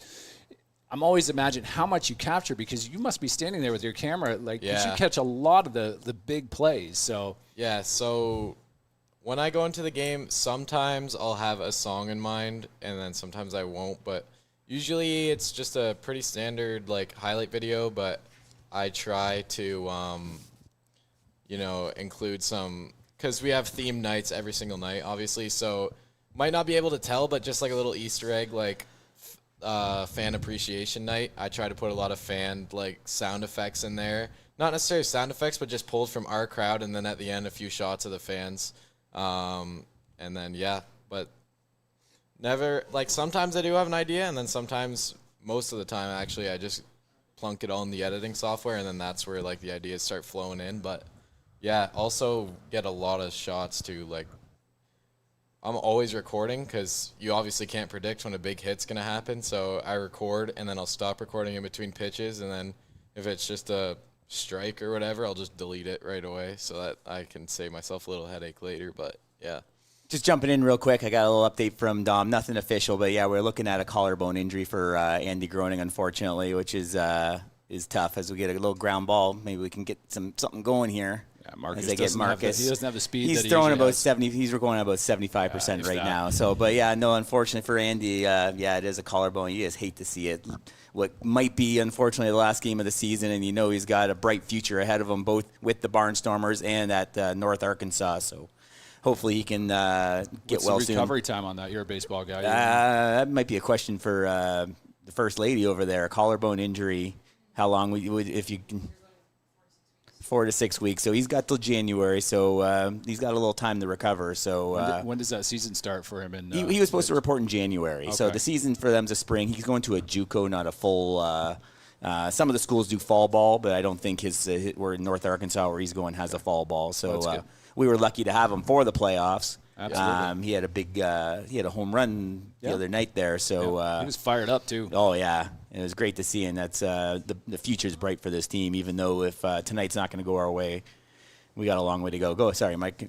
I'm just going to ask Cole, kind of what got you into the video editing? What was your first memories of what going down this path that you're on now? Yeah, for sure. So definitely runs in the blood. My cousin Riley, he also does some work for the Barnstormers. A lot of more photos necessarily, but he did videos. He made videos. My dad made videos, and mostly just vlogging at the time. And I would just be inspired by them, obviously. So I started vlogging, and then around a year ago, I was like, I want to start digging into it more, learning how to become better, flashier, and then just being able to work with the Barnstormers was a great opportunity. Obviously, with my dad becoming PA, I kind of got the shoe in. So there's a lot of competition out there, social media wise. So you got to really do something to stand out, don't you? Yeah, but you can't beat his price. Yeah, honestly. So there's a chopper. It doesn't get over his head. Oh, no, that was an adventure there. Yeah, for the Barnstormers, he's doing it, kind of to build this portfolio, but he's actually starting to take some paid gigs out there. So, I'm sure for a high school wage versus, a company that does it, if you're looking for some, some amateur work, you want to give a kid a shot, there's that opportunity. And we can vouch for you. Yeah. You do some excellent work. He's already proven with the question there from Lisa asking about this. I don't have all the stats right in front of me or memorized there, Lisa. It's happened. This is a hitter's league, as they say. And there's an old adage in the IBL, no lead is ever safe in the IBL. So anything can happen as Fuki hits one to right field, and that's going to drop in. So it always starts with one, right? So no lead is ever safe. Never say die. Goonies never die, right? So so hopefully this team can just chop away and show some heart here down the stretch. So You got to start with one. So I got a question from Braden. I use Final Cut Pro. Previously, I used LumaFusion, but now I use Final Cut Pro, which is they got a lot of good, like downloaded presets, a couple flashes in there that I like, and then you can also add your own plugins too. So you have to be under 30 understand any of that sentence, Mike, or yeah. He said I use, and then I couldn't understand a word he said after that. So. Plugins. Mike's like, I plugged in my rice cooker today. You can edit video? Wow. That's incredible. I don't think my old TRS-80 is going to handle that Jeff. When I started in university, it was like right around 2000, and we were just still doing tape to tape back in those days. So it's come a long way. Yeah. Post-secondary, Cole, what are you thinking in terms of colleges, or have you thought of that? Yeah, I'll see. Like I got to dig deeper, obviously, this year going into senior year. Probably should have done that a little earlier, but that's okay. Probably, like, I might think about going to Redeemer. I want to stay somewhat local. I don't want to go to, like, Florida or something crazy, but, yeah, we're going to see what happens. You need to be within driving distance for the parents to do the laundry, right? Yeah, for sure, yeah. Some weekend laundry. Yeah. I'm seeing some questions on the board there, Mike. You see that one? Yeah, there? for Jeff, your favorite. You have some pretty killer sound effects when you do games. Public address announcing. What's your favorite sound effect? That's from Curtis. Even before he gets to that, I think he had one he had to retire, but we'll let him. Oh, another ball down. Here we go. I was going to drop a few bras tonight, but the mood isn't hitting me tonight. Honestly, my favorite is the finish him for Mortal Kombat. Maybe I use it a little too much. I actually thought maybe it's time to retire that one because I use it so frequently, but it's become kind of a staple at the ballpark. So I have a favorite as well. The Ralph Wiggum. I'm a Ralph Wiggum guy, man. The I'm in danger is a great one on that ball, or even the bat coming back the other night came to the screen, and I think you dropped it. So I try to drop that one only like once a game or so because otherwise it's going to be overplayed. So. And then everyone likes the Homer boring on the pickoff. If you don't play it, I think Colin or someone else is going to. So here we go with Sadler again. He's got he had 2 on his last time up, and he's got 2 on again, and again swinging from the heels a little bit. Trying to get those 11-run homers, and that's usually not the case. You did have a home run in the All-Star game in this park a month or so ago. You used the baby let's go like so often last year. I think you've held it back this year. Yeah, I've got a few more one-strike sound effects now. Yeah, that one was cool. They used the duck hunt one quite a bit too. So, yeah. Are you always kind of thinking of new drops? Always thinking. And I've had a number of fails, ones that I've only used once or twice, and it's just like, that one didn't hit, so I'll retire that one pretty quick. I always save them into like a little folder I call dead files, and bra is definitely in there, but sometimes I bring it out. And you kind of get the vibe of the crowd. Right? Yeah, we don't have necessarily, I would say, a young crowd, so you got to kind of get that almost that Gen X vibe a little bit. We have young kids like 13 and under, and then we have their parents. So yes, we don't have we don't have too many 20-year-olds or whatever. So I try to, if I got a meme sound effect, I try to make it one that the kids will know. I got the Roblox oof and yeet, and I got a few, the ones that for the kids know. Yep. The famous yeet. We've got some great questions coming through. Thank you, everybody, for that. Braden asking the Peppa Pig sound effect. How did you come across that? I don't even know what that is. So. Braden, I just play that for randomly. I just at random times. I just think it's a fun little jingle or chime. There's no. I thought they lost. There's no rhyme or reason to it. Yeah, when I was doing the other league, I played the Peppa Pig sound effect, and this overweight fellow was up to play, and I wasn't even thinking of it. Cole remembers I was there, and I hit it, and I was like, I don't think he reacted or anything, but you got to be mindful of that sometimes. Peppa Pig is a British cartoon. I know who it is. I just don't know the song. I know theme song. I know Bluey, and I know who these people are, but I don't know their catchphrases or. My kids are, 19 and 23, so I haven't watched too much Peppa Pig in the last few days, few years. No. Curtis also asking theme nights. Are there any theme nights that you've thought that maybe the team could incorporate in the future? Yeah, that's tough. Like that's kind of on Dom. He kind of plans them out well in advance, and so there's some theme nights where I just don't touch the theme really too much. I don't want to insult anybody, so if we're doing like a certain culture or certain ethnicity, I just will do straight up normal baseball game. I won't do so. We do a lot. Star Wars bar. We did Marvel night. I think I'd like to see that shifted into superhero night because I was trying to keep everything Marvel themed, but then I couldn't do Batman. I couldn't do Superman. So I mean, there's a minor adjustment there, but. You'd have to give me some time to think about that for new themes. One I saw somewhere else, I think it might have been in Hamilton. They did first, I think they had wrestling at the stadium, but they had WWE night. So, okay. I don't know if Cole's into that, but I know there's a lot of good music. I'm sure we can get Stephanie dressed up into our best diva from WWE or some John Cena out there as well. So I'm sure that would go over pretty well and give you some good music to play. Yeah, I'm familiar with 90s wrestling when it was still the WWF. Yeah, I go back even a little before that one then. So yeah. So, but no, I know it's really taken off, and I know they had. I was watching the Hamilton game a little while back, and they had a ring set up just on the other side of the bullpen, and this was actually before they fired their manager. The bullpen was over there watching the wrestling and not paying attention to the game at all. And I think the owner and a couple people might have been a little critical of the manager not kind of keeping the reins on his team as they're just watching. It was a game that they happened to lose late because the whole bullpen, Fernando, Rodney, and all are watching the wrestling going on in the side. So it was kind of entertaining to see that. So we're into another, bottom of 3 now, still down 11. We're getting some runners on. We've had runners on in every single inning. I think we have 5 left on base again, so we're not getting that big hit. Handful of unearned runs already, and the unfortunate injury to Andy Groening. Yeah, I'm just admiring your notes here. Oh, the fact that you can do all this talking and keep all these notes. My and all the score stats. boards, I stopped keeping score, to be honest with you, but I just had my notes from I've before. never seen stats work like you do, Dan. Like, it's incredible. No, I said to Dom came to Cole's game for a little bit last night, and I said, you found a real gem in Dan Dominguez. Like, just the work that you do here, the stats, the stuff up top, and, like, he's proven through these barncasts that he could easily do play-by-play or color if called upon. He's just, just a diamond and a real gem that we found here. Thank you. I appreciate the words. Yeah. I just love it. I'm 52 now. I've been at this game my whole life. I'm the youngest of 3 boys, so I was literally a week old, and I was already getting dragged to the ballpark. So I've spent my whole life there, from a fan, from a player, from a coach, to running some leagues in Leamington.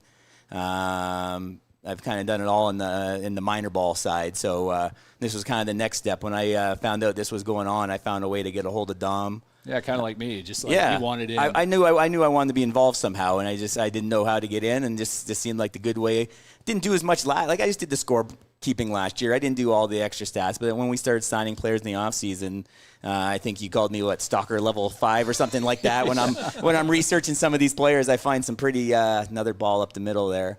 I try and find some stats that we might not put on the Instagram, so I try and add a little bit extra for the fans so they know some of the great players that the Barnstormers are going to have next year. So yeah, you do a good job of that. You've also found the fount of youth. 52? Yeah. You don't look 52 at all. Appreciate it. So. Oh, that was Curtis. The games? Curtis loves keeping the questions going. Shout out Curtis. Yeah, shout out Curtis. I think Cole's got a fan club, Yeah. Or for Jeff and Cole. I like the pizza giveaway, and it's probably my favorite one because sometimes I can take a break at that point. I don't necessarily, if I'm feeling okay, I'll join in, but sometimes it lets me dip out and use the washer. You can zone out for 10 seconds. Yeah, those opportunities don't come too often for me, so that's probably my favorite one. Or the trivia, I like the trivia too. There's one there. I think we'll go across the table here in the fielder's choice, hopefully. I'll start with you, Mike. They want to know your favorite player growing up. I'll start, and we'll come down the line with Cole. I'm going to say Dave Steeb.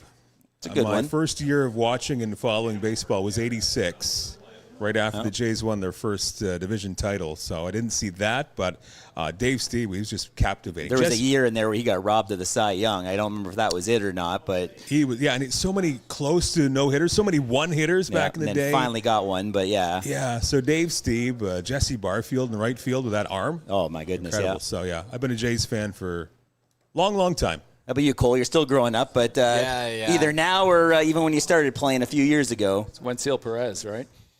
Pardon me? Wenzel Perez? Oh, yeah. I love our Tiger squad. Just recently I started watching the MLB more closely, obviously, just as I get older. Sure. But obviously remember Miggy, when I was younger. My dad took me to my first game. I remember that. I was actually in the crowd for his 3,000th hit. So that's sick, yeah. I remember we kept watching games trying to wait. And then we were out on an island at our cottage, and then he hit it. So, Yeah. He typically likes role players, though.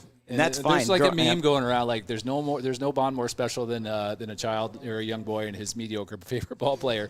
So it's definitely him. Like he doesn't go for the superstar. He'll pick somebody and really. I liked Perez all of last year. I mean he had a blue arm sleeve or something. I guess that's why maybe the swag. But he also caught the last out for the Tigers to clinch the playoffs, and then we were at that game too. Yeah, that was fun. Which was a crazy moment. Yeah.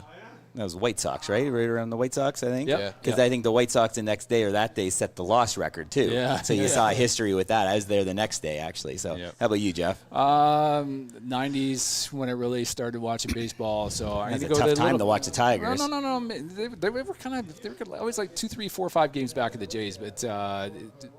Cecil Fielder was the big name, but the catcher, Mickey Tettleton, had this very awkward batting stance. Straight up and down, and that guy would just hammer the ball. And so those two were my favorite, but I'm going to go Tettleton just to be a little bit different. Tough little pop-up. All right, why can't we play defense like that every day, Mackie? So, yeah, Tettleton was good. I'm going to go with a few, Mike. I'm going to go a little old school first. Pete Rose.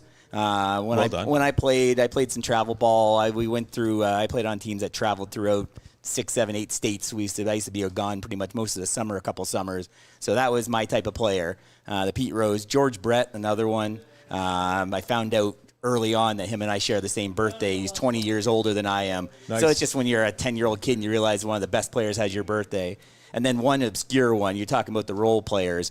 Mickey Hatcher. Mickey Hatcher was basically, you even remember who that was? Dodger. He was a Dodger. He played for a number of teams, but he replaced Kirk Gibson in the 88 World Series when Gibby could barely walk and hit the big home run. Yep. Hatcher was the fourth outfielder, and he had to step in and had a great World Series. He was a football player playing baseball, and he would run through a wall. So that was my type of guy as well, those role players like Cole brought up. So I had a few there. And like I said, all three of them, George Brett, and George Brett, he would just fight guys, at third base. He was fiery. So that was mine. So, that would be my favorite guys there. And you mentioned Pete Rose, Expos legend. Yep. 1984. There you go. I actually saw Pete Rose in his last year as manager of the Reds at a spring training game at the front of the bus in Florida. I want to say... When would that have been? 87, somewhere in there. So 89, somewhere in the late 80s. So I got to see him manage. I didn't get to see him play that day, but I think he is done doing playing or manager by then. But that was right before his suspension came up. Yeah. So. Will this be the first shutdown and we get the third out here? This would be nice. Runner on third, 2 strikes on. We got, like I said, Gregor's a great pitcher. Like I said, that'd be someone that Brantford was just foolish to let this guy go. He went off to Japan this year and somehow gave him his outright release. So when he was, that's a strike. Oh, my goodness. All right, allow me. Hang on. Let's see here. We're going to get it checked. Yeah, you got the television. You're like John Madden over here. Yeah, we're trying. I said that looked pretty good. We're going to make it yellow. Yeah, you got to make it yellow. I got the red up right now. Okay, red's okay. Or no, I got black up right now. See, black you can't see. Yeah, well.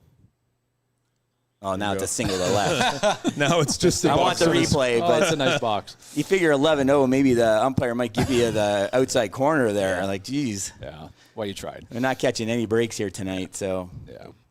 One of my sons watched. He's like, they got a female player too. I was like, no, I think she's the first base coach. They said the first on-field. What was the stat? On-field coach, I believe, in IBL history. So. Nice. Let's go. So I think she worked actually with the Blue Jays as well. She was involved with their player development. So, yeah. And talking about our another ball hit. Gap. Keep it in front. No, not gap.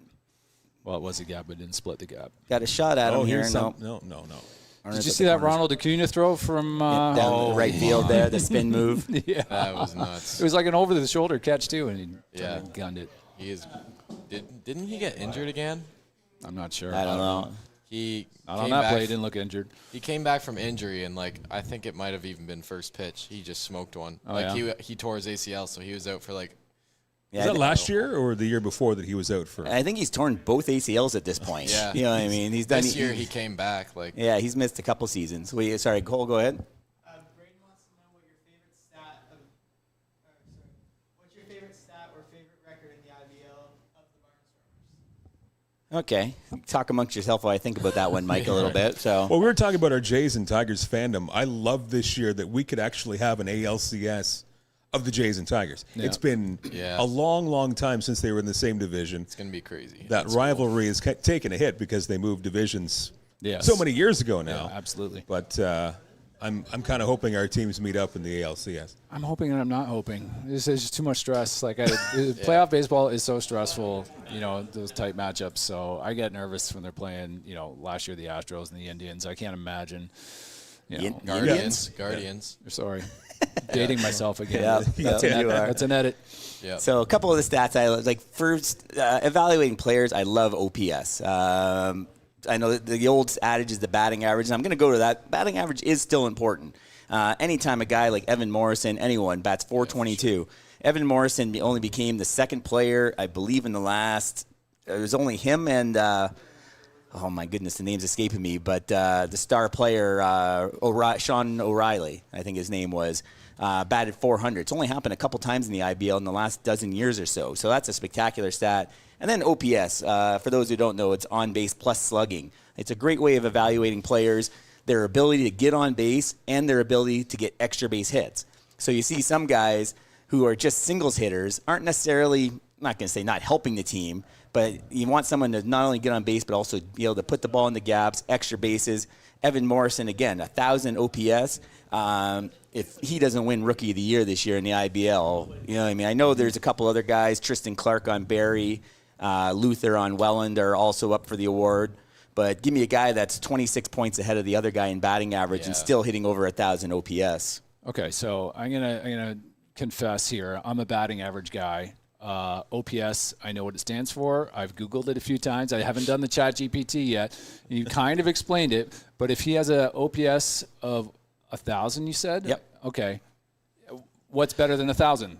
Because if you're batting 1,000, we know you're perfect. So I'm not asking this from you. I'm actually asking it for the fans. A perfect score would be 5,000. That would be undoable. Your best on-base percentage you can get is 1,000. If you get on base every single time, you're 10 for 10. You're batting 1,000. It's an expression. If you your on-base percentage is 1,000. If you're hitting a home run every time they come to bat, you're getting 4 bases for every time at bat. So your slugging percentage is now 4,000. You take your 1,000, add up your 4,000. 5,000 is your max. That's never happened. It's never going to happen. No. Like I said, I wasn't asking for me. I was asking for those fans out there that might not understand the it. Average, he lost me way back. And just so you know, the average OPS in the league is 775. So you're looking at him being 300 points almost ahead of that, which is insane. The average batting average in the IBL is 275, and he's 150 points almost above that.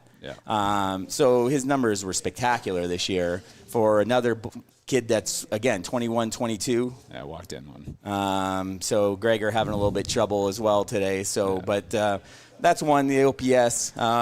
They said pitching, you always want a high strikeout rate, strike out the walks, ERA and whip. You know what I mean? You don't want to have a lot of runners on base. So that's another one for the pitchers. But OPS plus, if you want to go into more advanced stats. I've tried figuring that out for our league. It's a little bit tough with some of the limited stats we have on Point Streak. But that'll be the first thing I look at when I look at a player. I'll look at their OPS, especially once they have a big enough sample size to see. And then that's my first breakdown for a player. Yeah.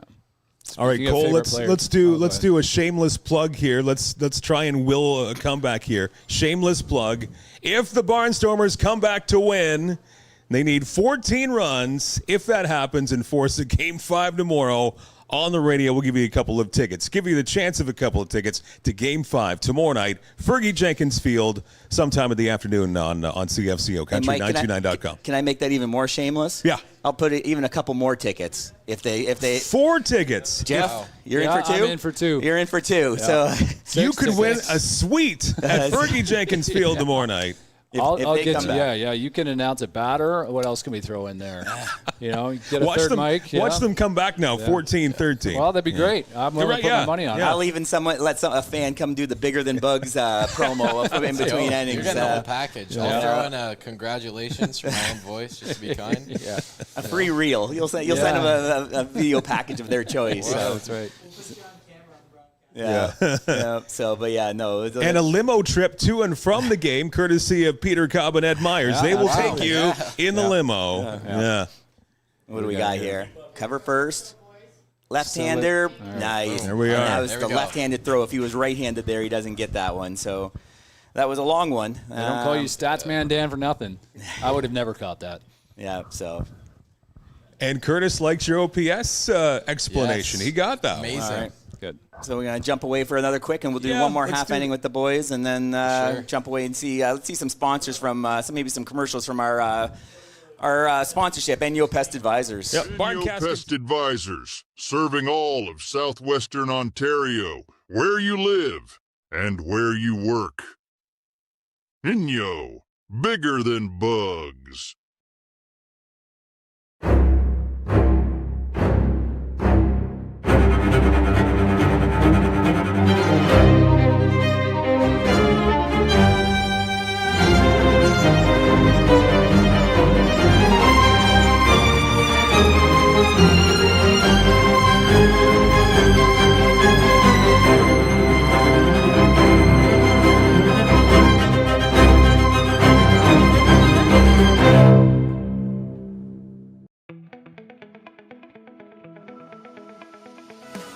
Attention business owners and marketers. Imagine your brand in front of a live, engaged audience, right here, right now. This space is the perfect opportunity to showcase your product, service, or message to viewers in real time. Whether you're looking to boost sales, build awareness, or grow your audience, we've got you covered. Don't wait. Secure your spot today.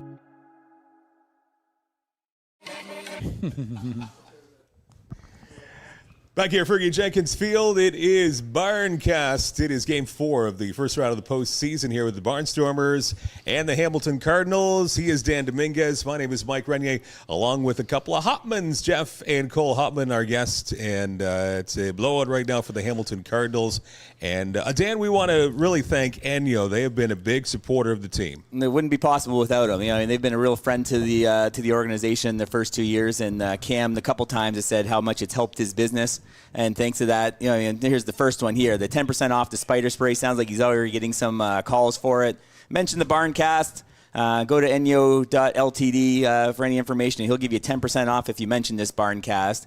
And then I saw it pop up right there. I think you can talk about that, Mike, the bursary. That's right. So really, Cam's a big fan of continuing education, even if you're an adult and you want to maybe try something new in your life. So going back to school, and he wants to help you out. So a continuing education bursary, and if you want to, if you were able to snap that QR code on your phone, it will take you right to the information. If not, you can go right onto their website at enyo.ltd to find out more about how you can maybe win that bursary if you're thinking about, maybe going back to school and switching things up in your life a little bit and going down another path with your education. So great thing that Cam Bechard and the folks at Enyo is looking to do here. So again, enyo.ltd, bigger than bugs. Yeah, they become like a household name now. Like I know at our house too. It's like there are too many wasps. I'm calling Enyo. The kids will say it, and it's actually become a bit of a chirp at the ballpark. I enjoy that when I hear Colin in the middle of an inning doing you got Enyo'd when somebody strikes out. I don't know if you've heard that one. It's awesome. great. Yeah. the other day with 15 home strikeouts there the other day. That game one cost him almost $50. I think it's $3 per strikeout. Is that right? $3 per And he's I've lost track, but we got to be right around that $500 mark. That I can't remember what where the money was going. I want to say it was.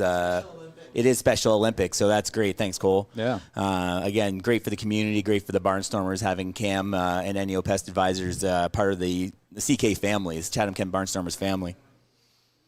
Oh, what happened? Oh, okay, we paused here. Yeah, that was quite the pitch where it paused halfway to the plate. I've never seen that one before. Yeah. Ed, how do you hold the ball to make the ball pause midair like that?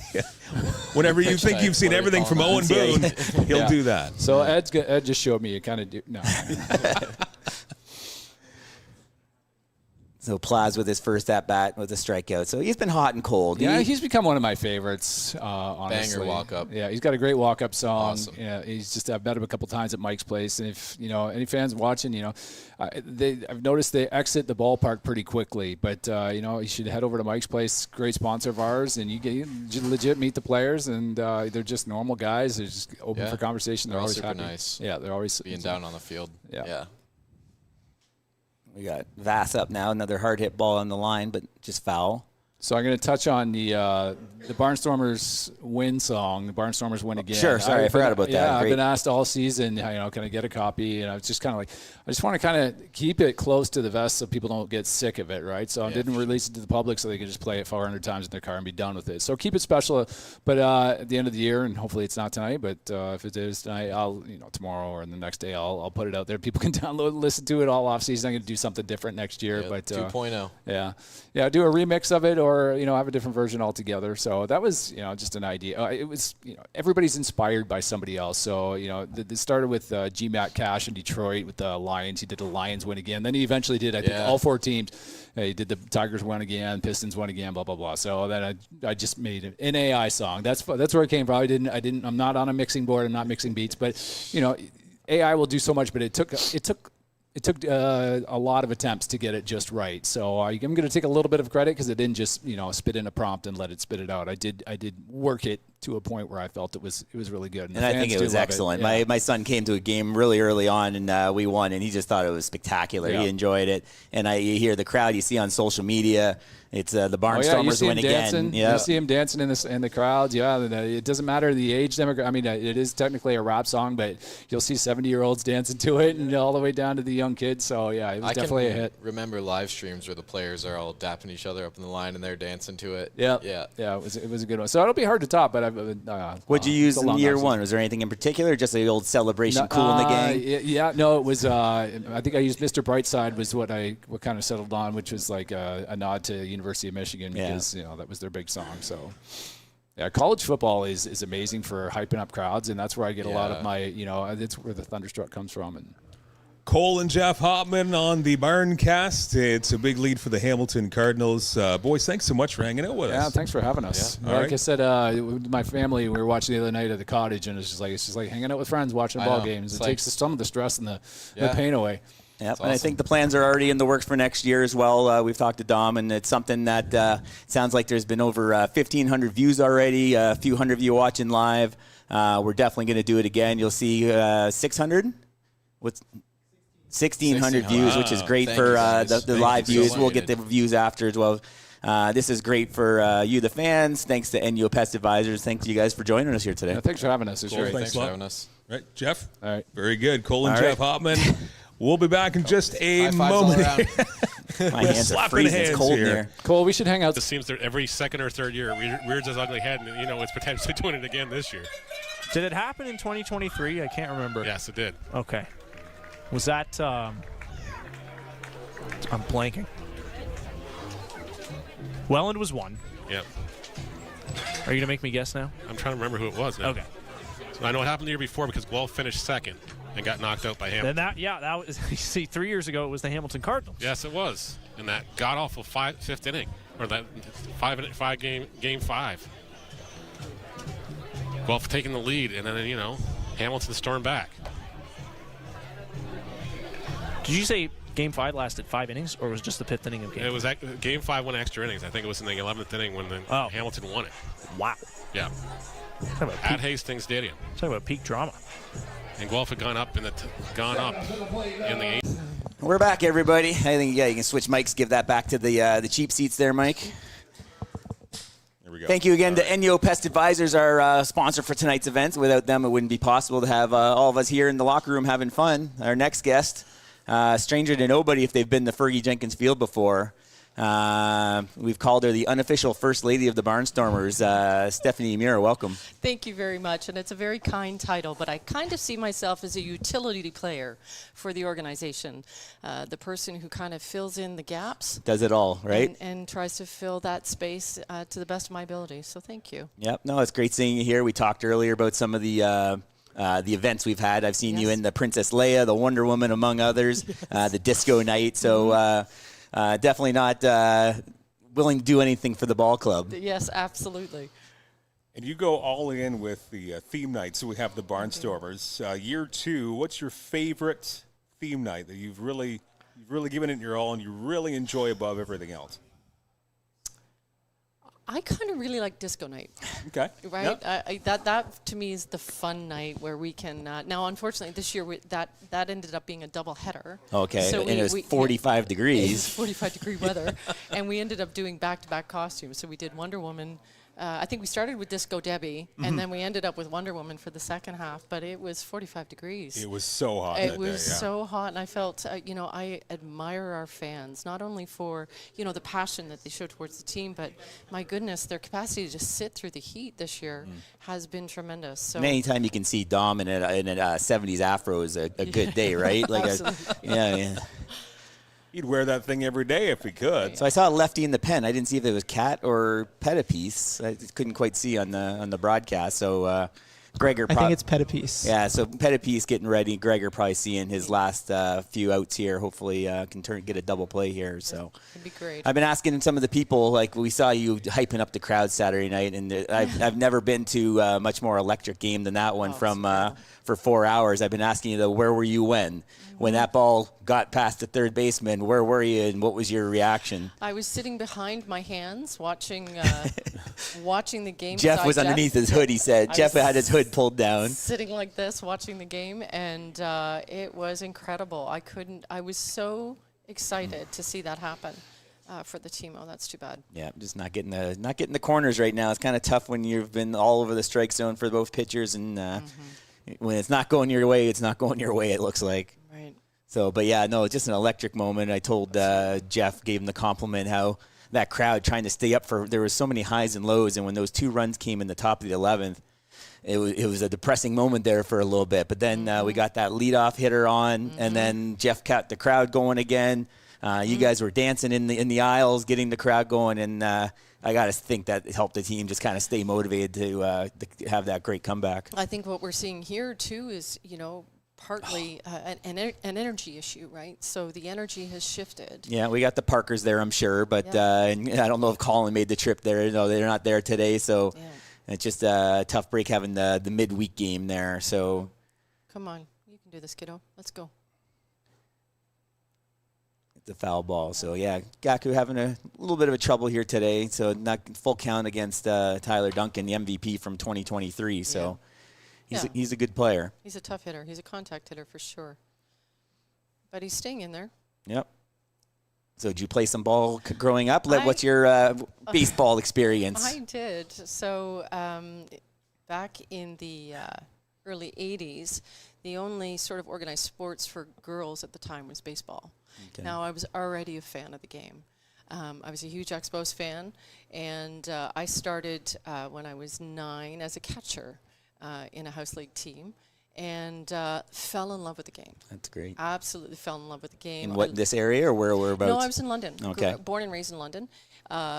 So I played ball, into my mid-teens. And I loved the game because, and I continue to love the game because there's so many possible outcomes. Triple play? No. Oh, got 2. Imagine that, having 2 triple plays. In a season. Yeah, that would have been amazing. Natural triple plays. Yeah. So yeah, that was how I kind of found the game. And, I think I have more grit than I do talent, and I have more love for the game than I do talent, but it's certainly something that has been with me through my whole life. And I've talked some ball with you, and I enjoy anyone who can talk some good baseball. I enjoy their company, so I've definitely seen that. Don't you, Mike? And growing up in London and seeing probably many majors games over the year, how does this compare here in CK after 2 seasons, the fan base and how kind of the organization's coming together compared to the majors? In just 2 years of existence, I think CK is coming along really, really well. It's a very different type of feel in this ballpark. So London is a very established, it's been around for 100 years. The world's oldest baseball grounds. Right, and we've had a team there. We had the London Tigers there for a while, through the 80s. Good job, guys. Yep, got out. Finally got a zero. Try and get some bats up there now. Yep. Okay, so now we need to start swinging. But the attitude of the fan is a little bit different. They are certainly more conservative group of people, and they're there to congregate and to support the team, but not as They're not as wild as what you're trying to say. Right. Not as maybe overtly enthusiastic as we seem to be. I love how you pick your words. I want to be as delicate with this as I possibly can. But that stadium is so vast, too, It is. people don't want to sit right next to each other. They want to spread out over a 5,000-seat stadium where Correct. Fergie, you're going to get to know your neighbor no matter if you like it or not. Right. Part of the reason I got to know the fans so quickly is because we were all contained in this one little area, right? 800 people, from dugout to dugout. 20,000 fans this year. Right? Amazing. Yep. But I think there's a real passion for the game here. And a real desire to see this succeed, right? So the community feeling is really, really wonderful. And I think it really contributes to the successes that we have seen and that we will continue to see as we grow as an organization. And we've seen that quite a bit. We've had Cam Bechard here. Yeah. Even our producer Cole behind the glass. They said they weren't baseball fans. Right. Now I got Cole watching IBL games in other cities now. He's we're getting him working on the major league games. Cam Bechard is not only just is a community event for him first, but now he said he's become a huge baseball fan. So. It's one thing I say, what's better on a Saturday night than sitting at the ballpark and watching a game? Rigby also made a comment that before the Barnstormers he never watched MLB and he started. Yeah, I talk to Rigby regularly now, and I got him. He played some house league ball, and he's a goalie during hockey. But a lot of goalies become catchers as well, so he likes back catching. But yeah, he's been watching some MLB as well. So getting these guys young. And we saw that with Cole, who was here just a little bit ago too. So. We got Trent Sillett batting now. And I would encourage, people who are new to the game to reach out and see how you can play a bigger part in the gift of what this organization is. Because I think, as you've said, look at how we've grown not only the game and the players and the organization, but the community around it, right? That's a very special gift that baseball's given us. Sorry to interrupt you, but we should really tip our cap to the volunteers. We Absolutely. have so many volunteers that makes game night. And the red shirts, as I refer to them as, yep. But it takes every one of those volunteers that you see at Fergie Jenkins Field to make things as smooth as we see them. Right, and if you imagine that we continue to bring volunteers in and we continue to grow the interest in the team, what more we can do with it, right? That ripple will not only be felt at the fan level, but it'll grow the team and it'll grow the talent of the team, right? Because we'll be able to bring in more. And from what I see, every single volunteer just loves what they do. They love going to the ballpark, whatever. Yeah. No, I try and talk to them a little bit before the game, and there's some really good fans. There's Lisa at the ticket booth there. She's a huge baseball fan, and just there's so many out there. And then we have some of the billets out there, like Tracy LeBute. Yep. She's got a full house of Maroons and Barnstormers at her place. They said this community has adopted this team as their own, and just going around this town, you just see CK hats everywhere. Yeah. I see a question about what's my favorite part about waking up on a Barnstormer game day. And nice play there. That was a great play, unfortunately. I've watched a lot of baseball this year, and I find that when I wake up on a game day, I'm not asking what time it is, I'm asking what inning it is, because we've seen so much baseball. I think one of the things that I do enjoy is the conversations I have with Harry as he's prepping for the game, and trying to offer my feedback and insights on how we can approach how we listen to. I use that collective we, but how of us how he might begin to impart his natural gifts and talents, and bring them to the day. Set the energy, set the tone. And how's he? I know we had a mid-season shift. I'm sure it was a tough decision, but he seemed pretty seamlessly to slide right into that managerial and pitching coach role. Not just one, but two jobs. How has he switched over to that? So it's a big commitment, and he has tackled that with, I think, a lot of joy. It's an effort. It's been a shift for us, but like all good ball clubs, you learn how to work the shift. Right? You really do. And it's something that I think he's very naturally talented at. He's really good at providing the right feedback in the right moment. He knows the game so well. He thinks through, he's not afraid to make a change. He pays attention. So it's been a wonderful thing to watch his brain work this season. and try and bring this all together. And he seems to do everything with just an even keel. I mean, Yes. he's got his way to do it. He's set on his ways, and he can get his point across where he's maybe not happy with something, but he doesn't give the appearance where he's going to fly off the handle. He's still very even keel with every decision he makes. Yes, yeah. He's really worked to develop that, and I think as we get older and we have more opportunities to express ourselves, we find the ways to influence the outcomes in a more effective way. And Harry's really become a very good student of that and a good example of that. And what a wonderful leadership opportunity for him to show these young players. How to be gentlemen of the game, right? How to be a player, but a gentleman in the game, too. We'll get down the line. Nice. Can't get a break here tonight. Come on. Throw it in the dirt. Oh, Spencer. The inning's over. So one thing I've noticed when I played quite a bit and I managed in Leamington minor ball, and you can see if this is true with yourself and Harry, the wins, you're not going to get too many wins like we did the other night, but a general win, it almost feels like you hate losing more than you enjoy winning. Like I say, you obviously want to win, but those losses, they say it's almost a PTSD for me sometimes. Totally. I still remember, certain losses from 1984 that still kind of wake me up at night. You know what I mean? And then Harry with so much higher level playing minor league ball and then now coaching in the IBL. For yourself, can you speak for yourself or Harry on coming home after a win or a loss, that mood and that, you have to stay positive. You do have to stay positive, but I think it's also important to acknowledge what's occurred, right? Because if you tuck it away, then you don't learn from the opportunity, right? So, being authentic to what's occurred, they're tough. I mean, it's really tough. His heart is so in this game. His heart is so in this game, and he wants every win, and he wants every player to feel the win and feel the success.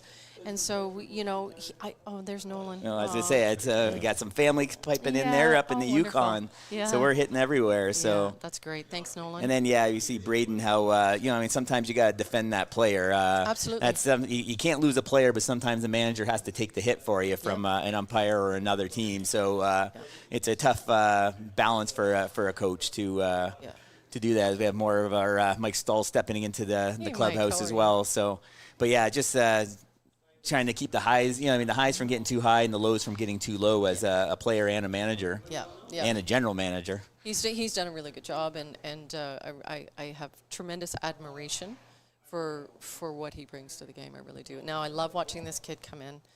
Wonderful to see Eric come in. He's just a tenacious. Yep. Fierce. He is a fierce player. Talk about passion. That pitcher right there has got a lot of passion. He just shows attack a lot the of strike passion. zone. Yeah, I know, right? And then just for those of you who don't know, we play 48 games in a season. And Eric, what was he at? 24 games this year. Yeah. So he was the highest in the league in games this year for a pitcher. And it was also the most in, I think in the last 15 years, only someone else tied him, but no one has pitched in more games. So early on, he had that rubber arm going, and he had a great season, one of the top 10 relievers in the IBL this season. Yep. The most strikeout, or second most strikeouts coming out of the bullpen this year. And what's neat to see year to year is how the players settle in and develop. Like Eric has shown a lot of development this year. Mm-hmm. And then last year coming off Tommy John. Correct, right? Just the confidence, as you mentioned, he just attacks it right on the mound. Absolutely, yep. And she's Stephanie Muir joining us in the Barncast, the unofficial First Lady of the Barnstormers. So we'll have to take the UN out. You're official. Okay. You're the official First Lady Oh, shucks. of Thanks. the Barnstormers. Working the crowd like you do. Almost, I think you're there pretty much every home game. But working the crowds, going from one end of the stands to the other. You have the chance to talk with a lot of fans. I do. In your time. And it looks, from my perspective, it looks like almost every fan is so supportive of this team. Absolutely. And enjoying themselves. Yeah. Right? They are sitting in the stands, supporting the team, having a good time. And, I think that vibe, we've talked about Jeff's role in that, starts there. Dom's role in that. I think it's contagious. And so it's been really lovely to be welcomed by the fans in the way that we have been. Harry and I are not local. We're close, but we're not local. But it's been a warm hug since we've arrived, and it's one of my favorite. I guess the other favorite part about game day is the looks on the fans' faces, and the welcomes that we get. So that's great. So if this is the last one for this year, how much of a break does he get? When does the manager hat and uniform get put away, and when does the general manager hat get put back on? Like you recall from last year? Yeah. So the general manager hat never goes away. Never goes away. He said after the deadline, though, he kind of could put it away for a little bit after the signing deadline. After the signing deadline, yes. But of course, he's a visionary. He loves to see how, we can make this better and do better for next year. And that'll be a conversation we will have probably about 2 o'clock this evening. Yeah. Tomorrow morning. He has a role now with Fanshaw as the pitching coach. I did know that. I saw him pitch last year at St. Clair College. Yes, so that was a wonderful opportunity for him. So he switched to the role of pitching coach with Fanshaw. That season is now underway. He was at a doubleheader yesterday. Just an exhibition game, I believe, to start out. Yeah, that hasn't quite started, but we're getting there. Yeah, so they'll start officially in September. That'll go through till October. Then I think we will take a collective breath. As you should. You deserve it. Yeah. So you're seeing a lot of the 401 is what you're saying. Well, you've always seen a lot of the 401 going back and forth. And I'm just going to jump in, Mike. The OCAA championships this year are going to be held in Tecumseh. St. Clair is the host this year, and I know Fanshaw, they're a solid ball club, so they're going to be there. So for Barnstormer fans, you want to get a look at one of the top pitching coaches in the OCAA, come and check Harry out. Some of you guys are St. Clair fans, so you can even maybe razz Harry a little bit as this ball gets hit deep to left. Come on. Oda. Oh, what a catch. He couldn't hang on. Oh, boy. So it's just not going our way. But, so this will be probably late October. Check it out. I'm sure if I see it, I'll try and share it to the Barnstormers page, and I'm sure Harry will do the same.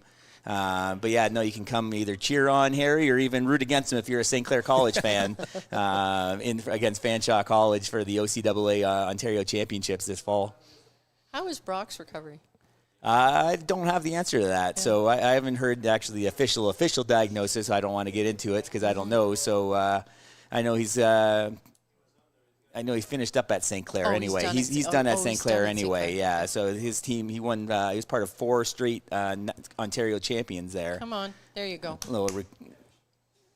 Getting some workout in left field, but he was one of the best pitchers in Ontario for the colleges as well. So he had a great season last year. Yeah, and there's a couple other names that I hopefully will be able to see here as in the Barnstormers. They got young man Andy Sleeman, Mitch McCosh. We saw a little bit. There's Brady Nelson, which to me is almost like a Brock Whitson clone. Oh, wow. So he's pitches for St. Clair as well, and he's got a little brother that I know is having a little arm trouble, but is a really good pitcher, Carter. So, and there's a lot of good talent both in Essex County, here in Kent County and up Sarnia way as well, Lambton County. So I know Harry's got his kind of hands probably in all the cookie jars out there trying to find some names. And I know I talked to him in the post-game meeting.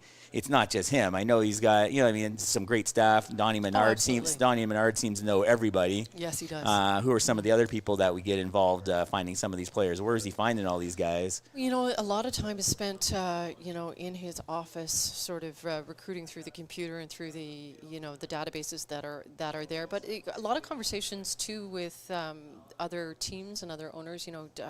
Harry has a relationship, obviously, with Jason McKay from Welland. He's the owner or GM. He's the GM, I believe. Yes, yeah. And, so they were teammates. Jason caught for Harry back in the day.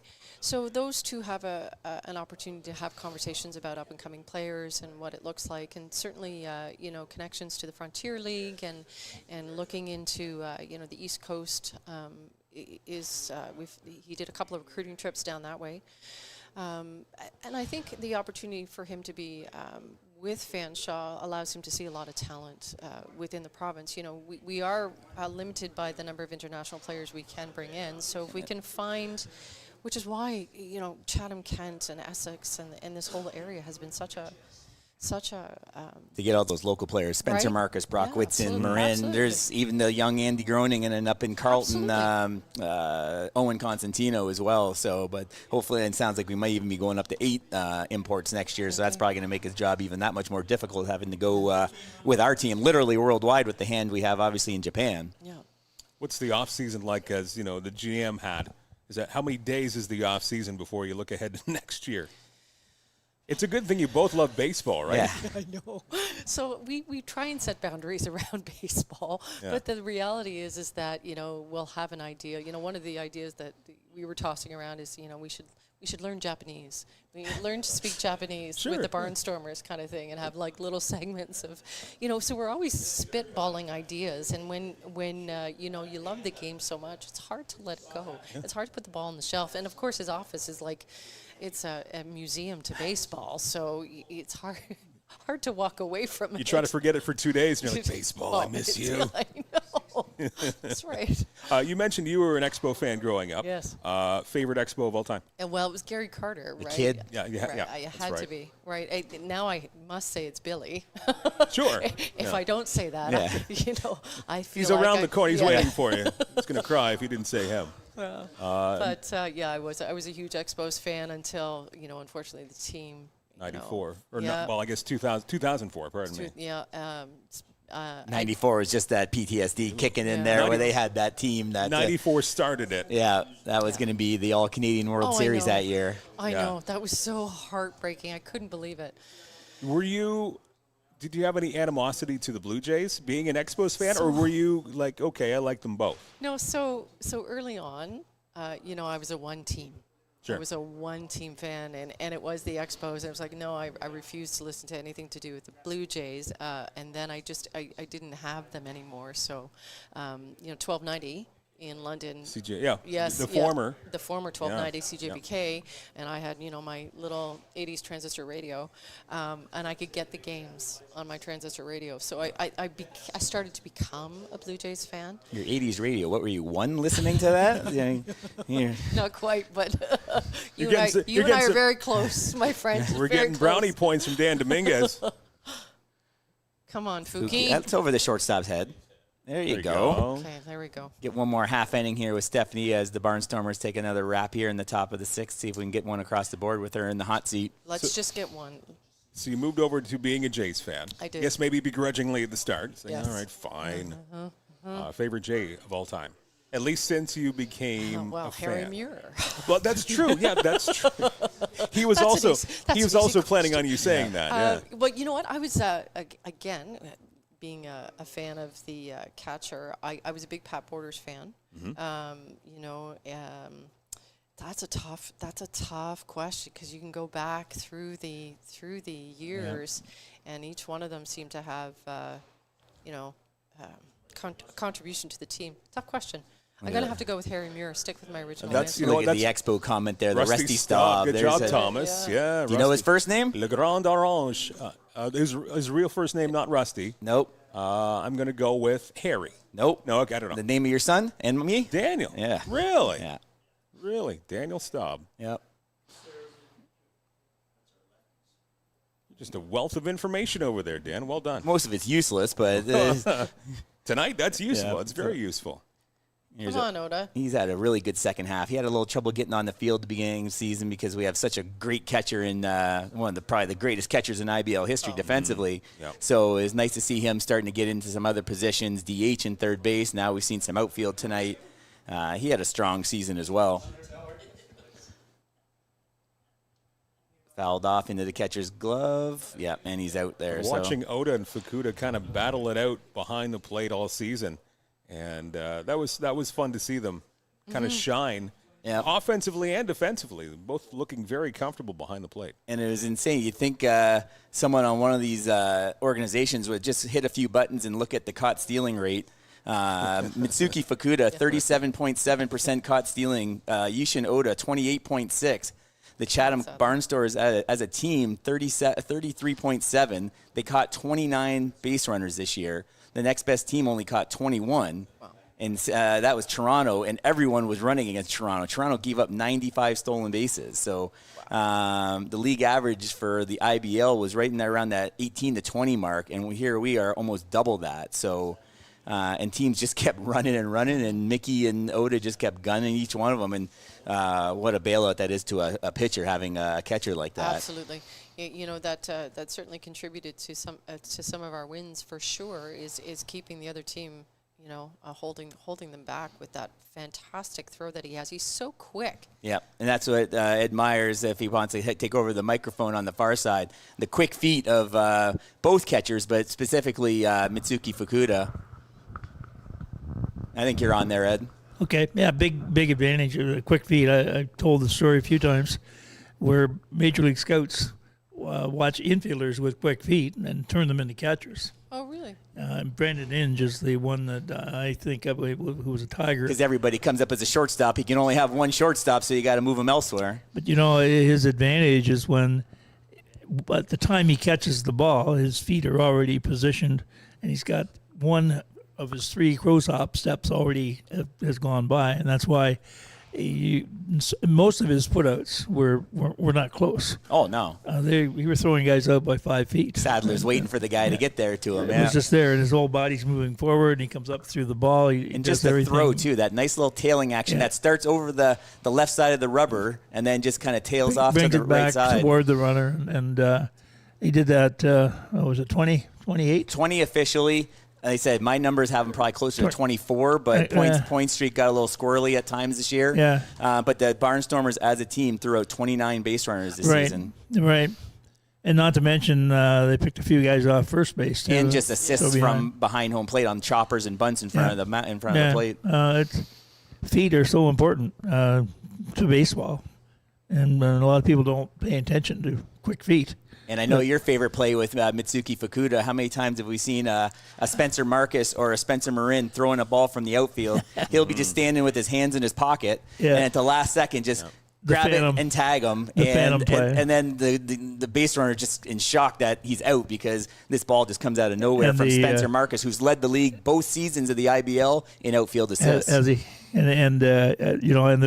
guy on deck, it's his job to tip the guy off that, hey, the ball is here. You should be getting down. And no one does. It's his job to help him.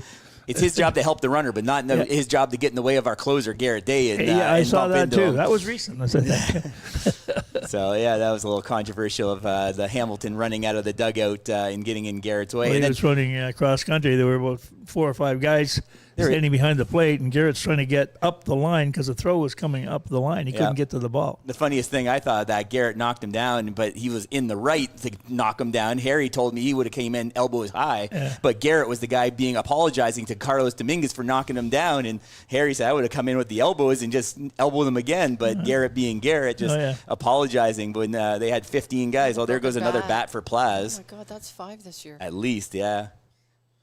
Just a rough night all around for the Barnstormers. So, Stephanie, thank you for joining us here today. I wish it was on better. I'm going to get a hug. I wish it was on better circumstances here today.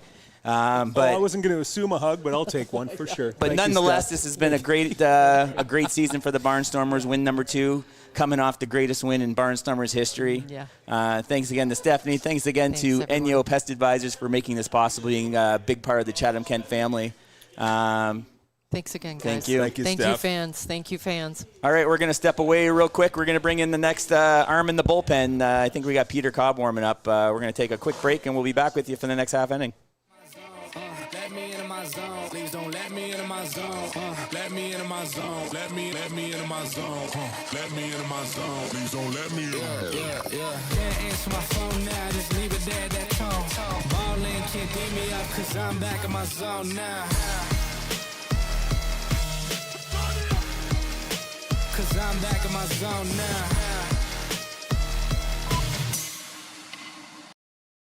Whether personal, agricultural, or commercial, Enyo Pest Advisors are here. Enyo. Bigger than bugs. My name is Spencer Marcus, outfielder for the Chatham-Kent Barnstormers. Whenever you're ready. All right, Mike. Having a quick refreshment there. We caught him. That's okay. Delicious Sprite. Anyway, back to Barncast, episode number 2. It's game 4 of the postseason. The Hamilton Cardinals well out in front of the Barnstormers 13-0 right now, but still having fun here at Fergie Jenkins Field in the dressing room. And a longtime friend of mine, Dan Cadant, strolling in here. You've been around the team since day 1, Dan. Day 1, yes, sir. How'd you get involved with the club? Talked to Dom, and he said put an application in. And next thing you know, I get a phone call saying I've been highly recommended from Benny and Justin Chowalski. and asked if I wanted to be a part of the team, helping out in the clubhouse. So what's your average day-to-day look like for you? My day-to-day starts around, depends on the time of the game. If it's a 7 p.m. game, I'm here around 1 p.m., and then I'm here from 1 till about 12 in the morning. So half your life is here. Yeah. So you do it all. You're working in the clubhouse, I think, with the visitors usually, or are you doing both sides? Or I help out. Like, Benny takes care of the home team. I take care of the visitors and the umpires. So when the visitor bus shows up, I unload the bus. I take their equipment to their dugout and their bullpen, make sure they're all settled in nicely, and then I help out with the infield. And then once the umpires get here and it's about 10 minutes to game time, I go in there and tell them to get out on the field. You use your booming voice and said, get out. Yeah, well, sometimes they don't listen, but, you know. Yeah, I've noticed that with umpires too. I've been involved with minor ball, and those umpires, they're sitting there waiting until the last possible second to come do ground rules, and you want to get them out there. But, it's funny how it's the same as in minor ball as it is in the IBL, that kind of trying to kick them in the pants to get them out there to get the game going. Well, there's been a few times where I've sat there and I've gone in there and said, okay, 7:50 or 6:55, I'm kicking you guys out. I go in there at 6:55, and the home plate umpire is still putting his chest protector on. I'm like, come on, let's go. Trying to get you in trouble here. So. Yeah. And then after the game, I know, like I said, the Barnstormers probably better than anyone else. I'm sure you and Benny can attest to that. Taking care of the visiting teams. We hear nothing but good things from what happens afterwards with some of the food and the spreads and stuff like that. Just taking care of the visitors. Yeah, well, we try our best to make everybody feel like at home here. Like I've always said, it starts out with Benny, and it just goes down the line from there. Benny's been my role model ever since I was a kid. Again, Brian Bennett, that's who we're talking about. Yeah, Brian Bennett. Fantastic fella. And again, you've known him, and I've known him for a long, long time, going back to hockey days with the Chatham Maroons. Yeah. Both of you not a stranger to sports around CK. No. I was brought into the Maroons by my Uncle Harold, and that's where I met Benny. And then I helped out with as a young kid with my uncle and Brian, and just kind of adapt to looking up to Benny. I've had a lot of role models growing up. Mr. Cobb, Mr. Myers. Yep, they're sitting over in the bullpen too. So I've been asking everyone as they've been coming in. We're coming off, like I said, this one's been kind of a bummer here today, but Saturday night, no argument, the greatest game in Barnstormer history. Where were you and how did you react when Vass put that ball into that 11th inning into left field?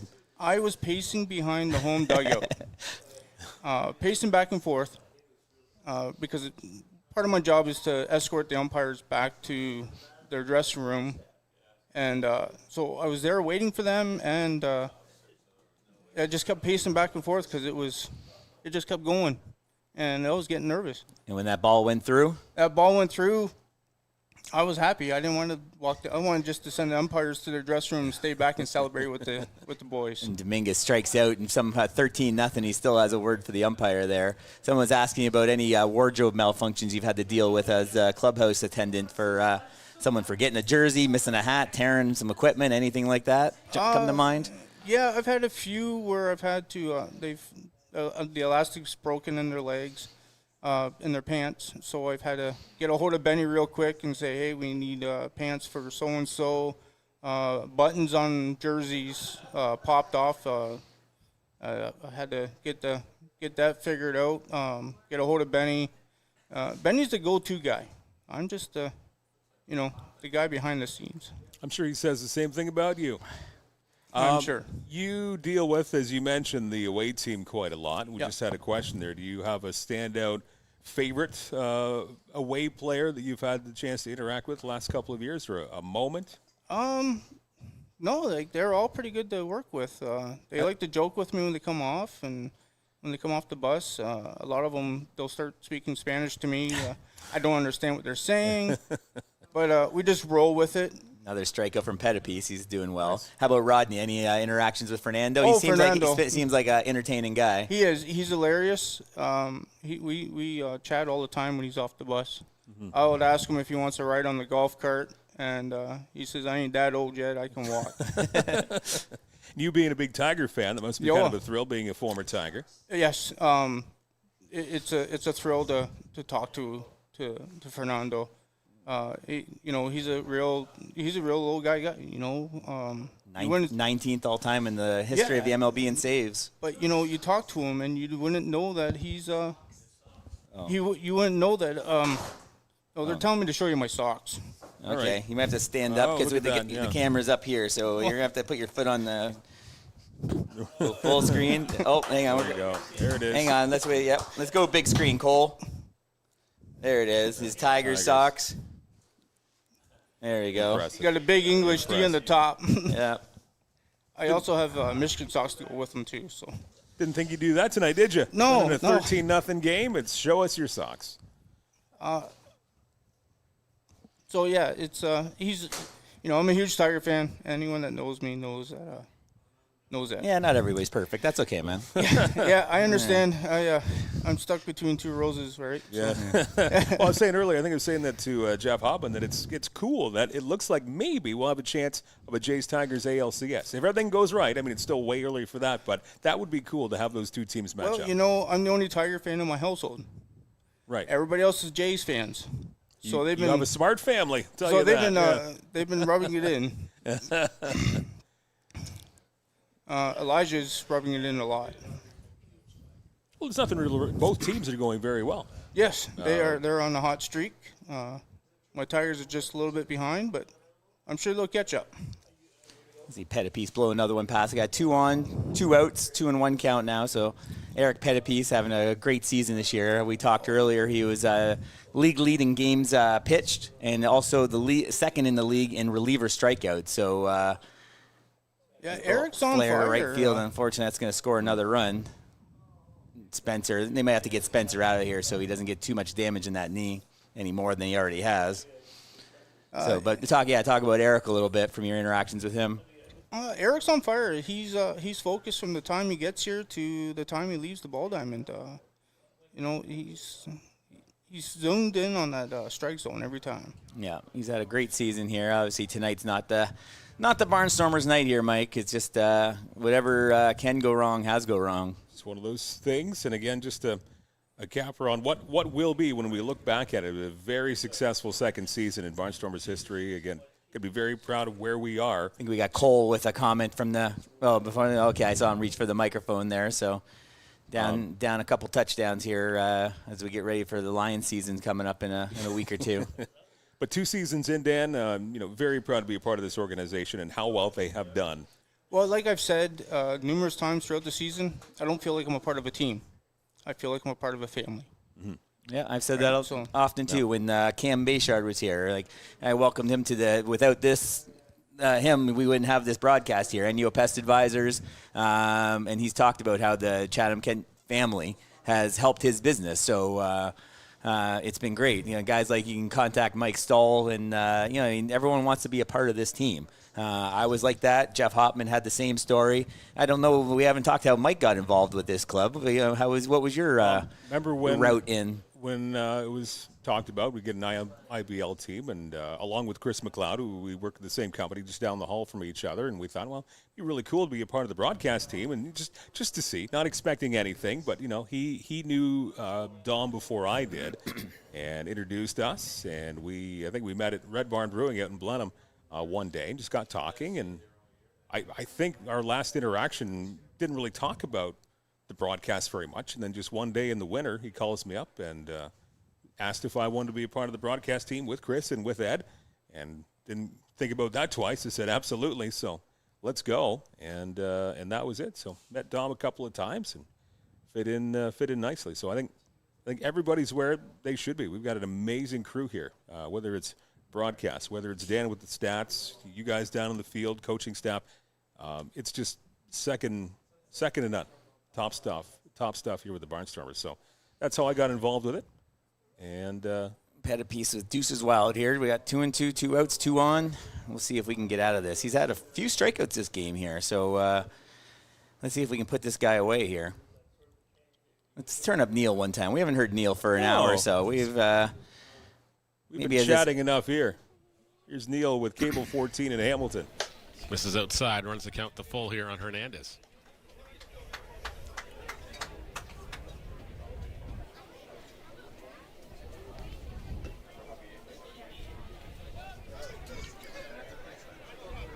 Not sure Neek will be going on the pitch. I don't think he should be going on this pitch.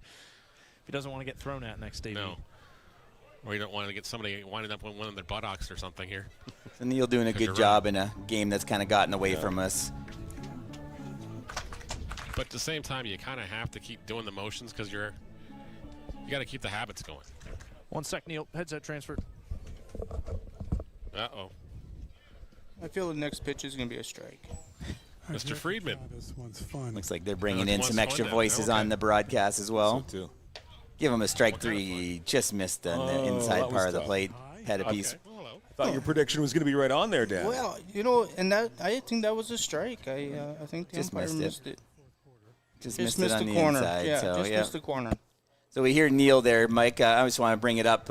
Recently, Neil just stepped down from his role as a director of the IBL, unfortunately. Personally, I want to thank him for just doing the great job that he did. He's been in this league over 30 years. I think close to 900 games he's been involved in the IBL. Just done every job there is. He's even the general manager of a team for a time. I speak with Neil almost on a daily basis on Messenger and texting and things like that. His passion helped me. I've always had a passion for ball, but it helped me become even more knowledgeable about the IBL, wanting to do more in depth and more for this team, as he's done for not only Hamilton and the entire league. So his stepping down is going to be a big loss for the IBL. It's good to hear him on the Hamilton broadcast, but no, we saw him earlier. I consider him a good friend, and he's going to be missed in the IBL. So he's just going to walk away. Doesn't have any other kind of stepping stone. Not officially with the IBL. He's had to step down. He still has, like a lot of people do, they have their 9-to-5er that that keeps the roof over their head. This is the extra hours that he puts in. He puts his 40 hours in to keep the lights on at home, but the 40, 50, 60 hours he puts in the IBL is him. You know what I mean? Yeah. So sometimes you can only do that for so long to keep you and your family sane. So it got to the point where Neil needed to take a step back, and he decided to step down as his role as director of social media for the IBL. And it's speaking for myself, that's a huge loss for the IBL, and I just want to thank Neil for everything he's done for me and the league. Yeah, he's a great fella. So our hats off to you, Neil. And so before the Barnstormers were announced that they were going to be a thing, did you follow the IBL, Dan? Or? To be honest, not really. No? Yeah, okay. no. I've never been, like I said, London's really the only stadium I've been to. And I want to hit some more. But, when I played back in the late 80s and stuff, I almost kind of kicked myself for not trying to drive up to London a little bit. I think I could have been a utility backup infielder, outfielder in this league in my quote unquote prime. So, it just wasn't really a thought for an Essex County kid growing up in LaSalle, up in London, Toronto, and some of the other teams. It wasn't really in my everyday life, the IBL, but. Starting to read some of the history. I actually have a couple, as it turned out, a friend of a friend who his claim to fame, he pitched in the IBL, but he was the guy that replaced Fergie Jenkins on the London roster once Fergie did his couple years, I believe it was, with the London Majors. So Mike Kashak was a good left-handed pitcher back in the Windsor area back in the day. So when Fergie hung him up, Mike Kashak took his spot on the London Majors back in I'm going to guess in that 85 range. That's quite the trivia question. Yeah. Who took over for Fergie? Mike was a pretty good pitcher back in the day for Windsor South Canadians, as well as a few other teams in the Essex County area where I grew up. So this one, high and tight. That looks like young utility guy for Hamilton. So, but yeah, no, the IBL's been great. I've been kind of digging deep into some of the stats, as a lot of you know, and. Just kind of learning about some of the great players. I didn't bring my book here today, but there's a great IBL book that we had available in the merch stand. I don't know if it's still there or not. It was only a $10 book, and it had 100 years of the IBL, basically up until about 2019. Just a wealth of information in there. Great picture book as well. Some of the great athletes from Canada that have played in this league.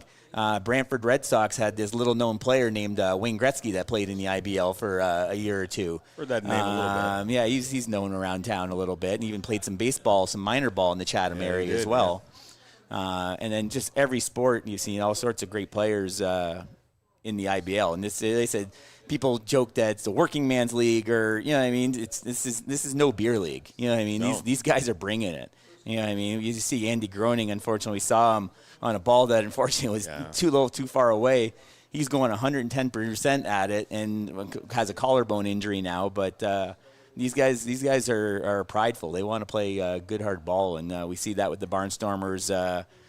42 times a year, and hopefully next year will be 48 times a year with the schedule probably expanding. And then we've been, fifth place, fourth place? So, you know what I mean? You know what's next, third, second, or first, right? Let's go for a little bit higher next year. So is that going to a vote, the schedule expansion? I think I think everything's voted, but from what I've heard from Dom, it's pretty much almost a lock for that one. Okay. So there's some other stuff that still have to go up for vote, and there's talk of expansion. I don't think it'll happen in 2026, but I think that is definitely you want to get that 10th team in the league for the expansion. So you don't have that one lone team that doesn't make it. Yeah. So, but there's talk of Windsor area. Knowing the Windsor community a little bit, there's really no place to play unless they just put a whole lot of money in the Micmac Park. Ajax, Oshawa. There used to be a team, the Oshawa Dodgers. A little roller foul there, but that would be a park. Ajax had the Pan Am Games a couple years ago, so they have a park. I'm sure they can get some stands in there to get that, whatever the minimum is for the IBL. So, and whatever clubhouses they need for that, because they need not only the clubhouse, but then they need the staff like Dan Cadot to work that clubhouse as well. So. And looking at the not too far history, you had teams in the IBL in Stratford. And in St. Thomas had a team for a little while, Burlington. too. Burlington, that's where Welland strikeout. Yep. I didn't know St. Thomas had a team. Yeah, St. Thomas, I believe, if I'm not mistaken, St. Thomas might have become Burlington. And I know Burlington eventually became the Welland Jackfish. Yeah, there's actually a couple different teams in Burlington throughout the year. So, the IBL had teams like in and out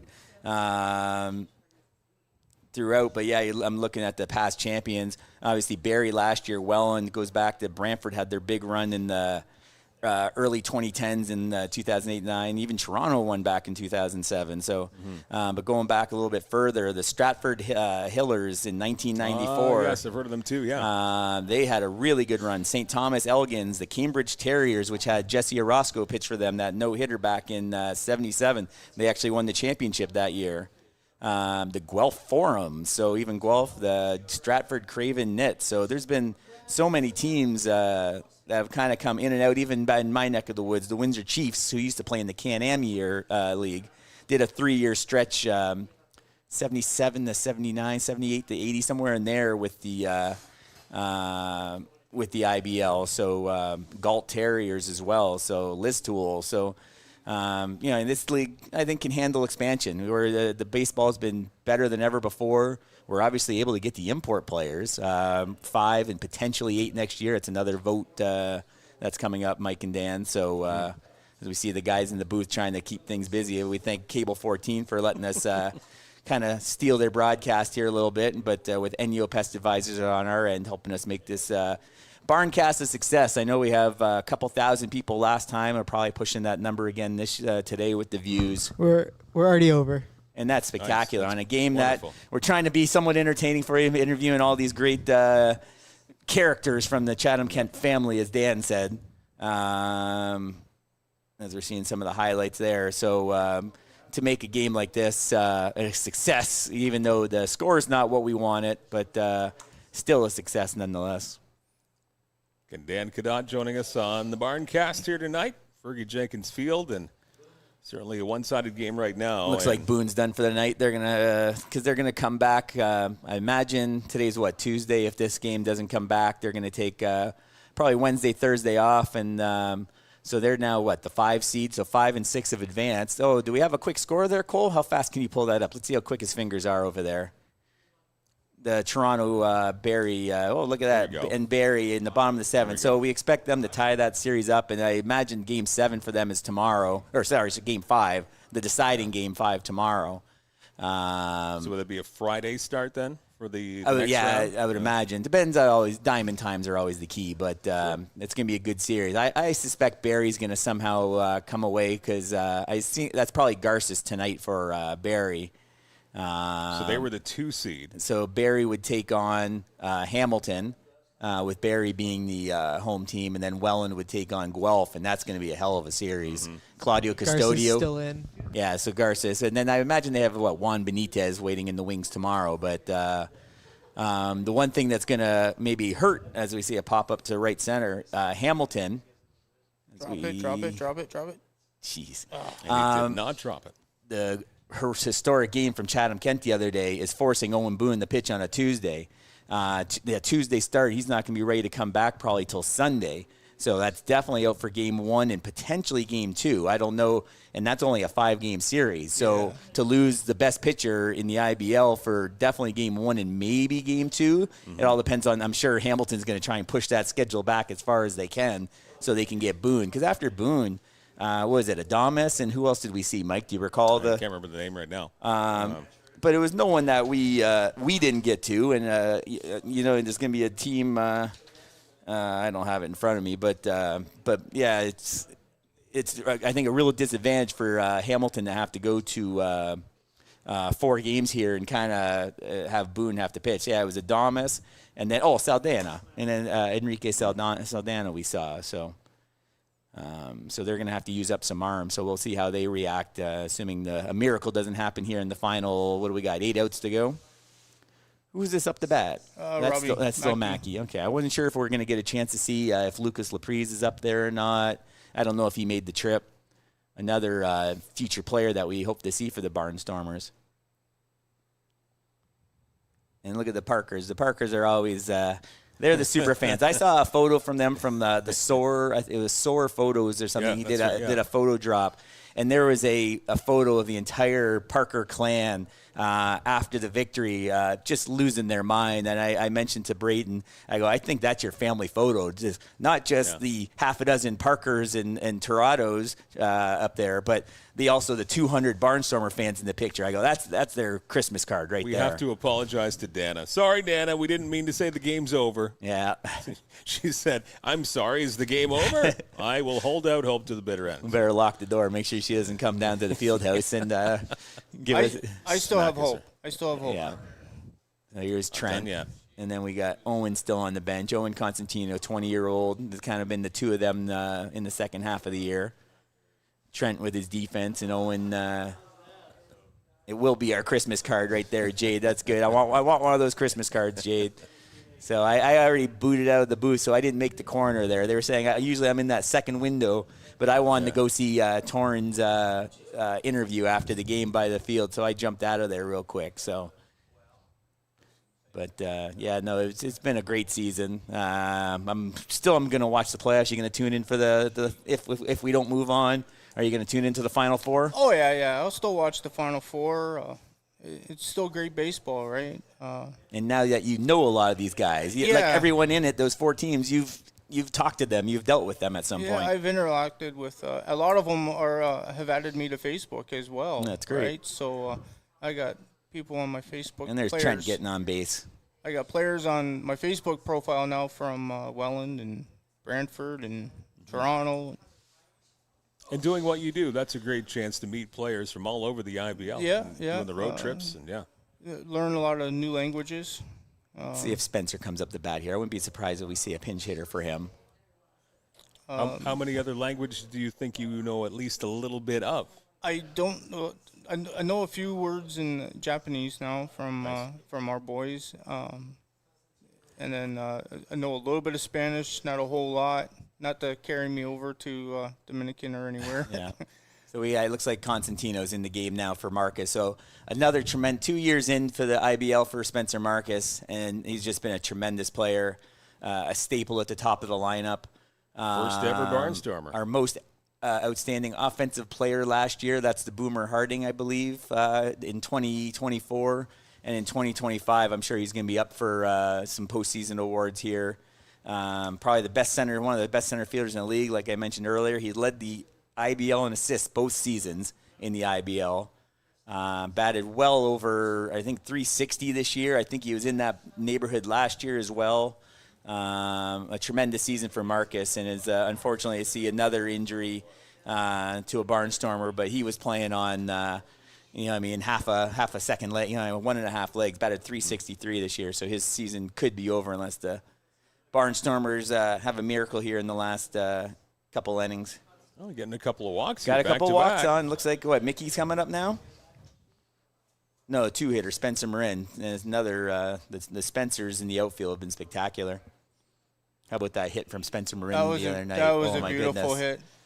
And Off the celebration. Fernando Rodney. Yeah, and the celebration at second was even better. Yeah.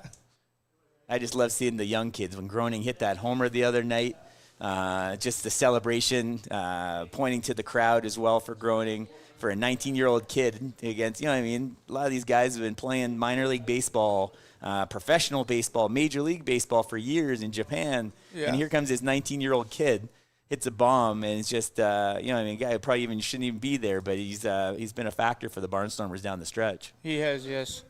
I just seen the pitcher in the bullpen give the tip of the hat. That's normally his indication to his coach that I'm ready to go in. Yeah, no phones down to the bullpen yet, right? No phones. Just the tip of the hat and send me in. Thanks to Chad for the good news.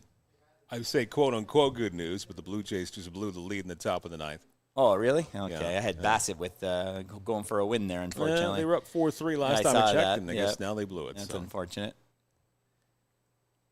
So against Minnesota. That's not something you want to see. A ninth inning, it's not good. I'm going to have to look up the stats now. I'm going to say my Tigers are in Oakland. No, they're not. No? Nope. Sacramento. They're not in Oakland. No. Oakland doesn't even know where they are. Yeah. Good point. The team without a home. The Nomads, right?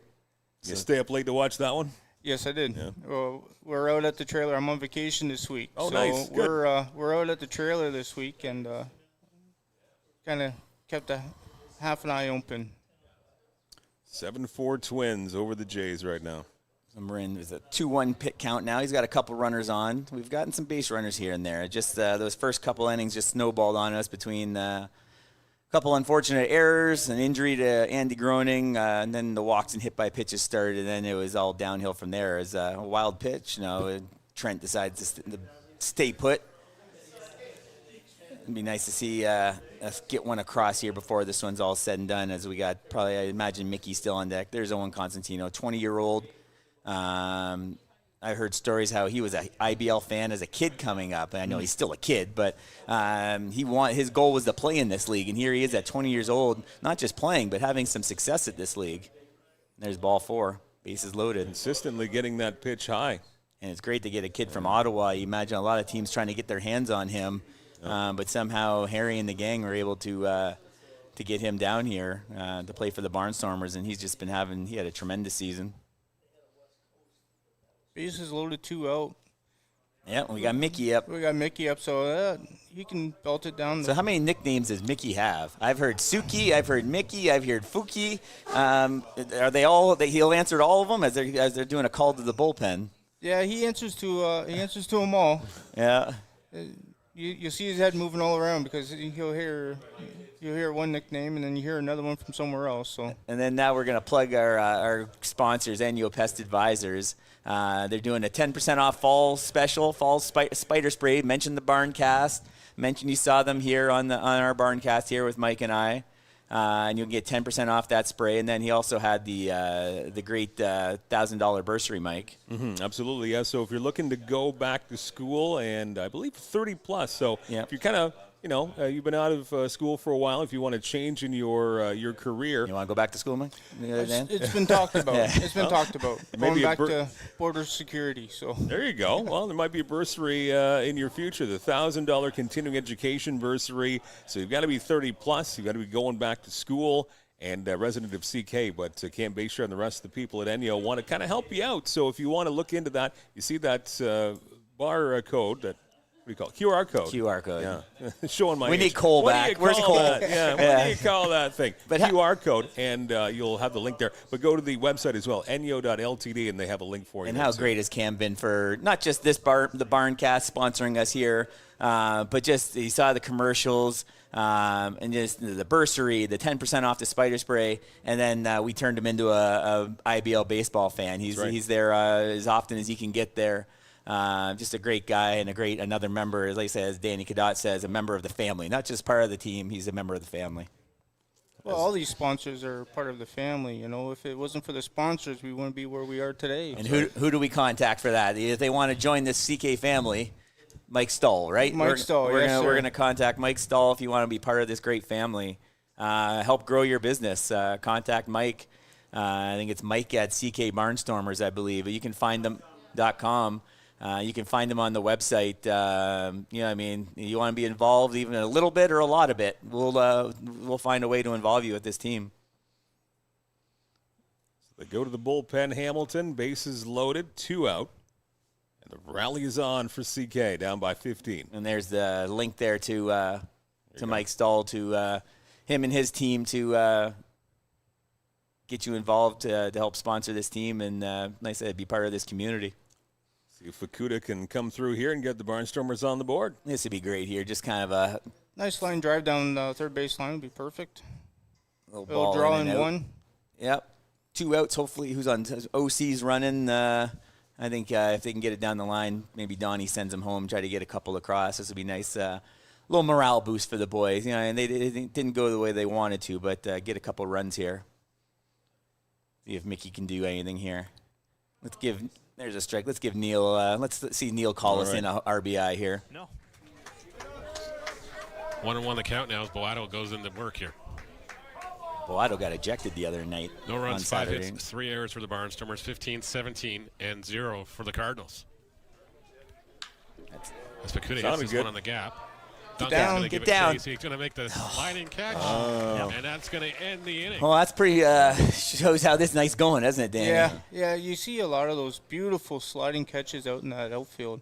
Those guys are athletics. Like I'll be calling for help to come pick me up. So we got a couple people waiting in the wings. We're going to let them come in, Dan. Yes, Thanks sir. for joining us. Thank you. Thanks, buddy. Thanks for joining us. We got a couple good names coming up. Peter Cobb, Ed Myers, Dom's. He's waiting in the wings in case we need a pinch hitter, but we're going to step away and bring in Peter Cobb. Again, thanks to Annual Pest Advisors for this broadcast. Stormers from Chatham, Ontario. The community support has been amazing for baseball. Everybody coming together. You never really thought of this town as a baseball town, more of a hockey town. I remember when I found out that Kent and Essex Mutual Insurance wanted to do an interview about a hometown hero. I never thought somebody would look at just a baseball player like that. It takes a lot of support to make this team a success, and the Barnstormers wouldn't be where they are today without help from sponsors like Kent and Essex Mutual Insurance.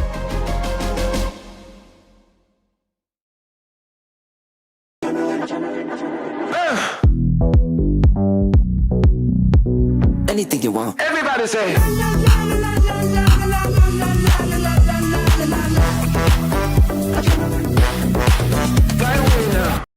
And you know, it's a different ballpark in athletic culture. You know, some nights it's pretty quiet, other nights it's pretty loud. Yeah. And it just depends on which version of the Baycats fans show up tomorrow night. Like it's a benefit. It's a weeknight game, so it won't be the cottage country crew that's usually up there on the weekend. So it might be vocal, it might not be. So Huck's in the game. Back here, it's Barncast from Fergie Jenkins Field as we look into Cable 14 in Hamilton with Neil and the gang. And look who we found. It is a to-be Hall of Famer, Peter Aloysius Cobb. So we go into the Chatham-Kent Sports Hall of Fame. How are you, Cobber? Good to see man. you. Good to see you. Thank you for coming in here. Love the Expo hat. Oh, thank you. Actually, you know what? It's my son's. And it's one of those weird things where his hat is somehow fitting my giant hat. But I thought I'd... Welcome. Dan Dominguez, Mr. Stats. Yep, I tried to. Yeah, do a great job, kid. So it hasn't been a great night for our boys here for Chatham-Kent, but on a positive note, the season's been a success. Unbelievable, and you know you look for improvement each year, and we won a playoff game this year, which and a couple more regular season games and one up in the standings, right? And when you take a look, and I'm not being critical of Hamilton, but when they did the drone overhead shot, do you see how many fans were there? Yeah. You do a drone overhead shot of a Barnstormer game? Yeah. Packed to the nines. Yeah. That's part and parcel with what the organization has done, just getting ingrained into the community. And the community has responded by packing Fergie Jenkins Field every night for 2 years now. Unbelievable. Yeah. Dom Donnell, again, I've said it a number of times, Mike, so grateful. He could have chose Sarnia, Windsor, 2 great baseball towns. Came here to the Maple City. Absolutely. Love it. See a ball flying out the right center field, just past OC's head into the gap. Alley. So yeah, it's going their way tonight. And that's the way it happens sometimes in baseball. We saw that last year with Guelph in that Game 3 as well in the playoffs. It's like I said earlier, this is a good team in Hamilton. They signed all these guys. They expected to be a top 2 or 3 team this year in the league, and they got off to such a slow start. Brought in Bernardo, and they've really stepped it up now with Owen Boone. And 1 through 9, like they can all do damage. Absolutely. And to me, you said the name Owen Boone. We knew coming into this series we had to beat him in Game 1 because he's coming back here in Game 4. Yep. It's like the Tigers. You play them 4 out of 7, you might see Tarek Skubal 3 times. Yep. Same, here. And that's what we talked about. That might affect them in the next round because he's going to miss that first game for sure and potentially the second game. It all depends on how the schedule works out. Right. As we see Christian Huck come into the game for the Barnstormers now. Yeah, in pitching, you want to win championships, and if you asked the late great Sparky Anderson or any manager, Earl Weaver, same way, pitching and defense. And if you have that, you're going to be a very competitive club at any level. Yep, and that's somewhere the Barnstormers can improve. We finished, unfortunately, at the bottom in errors this year in field percentage. So started out so well in this from after kind of the All-Star break on.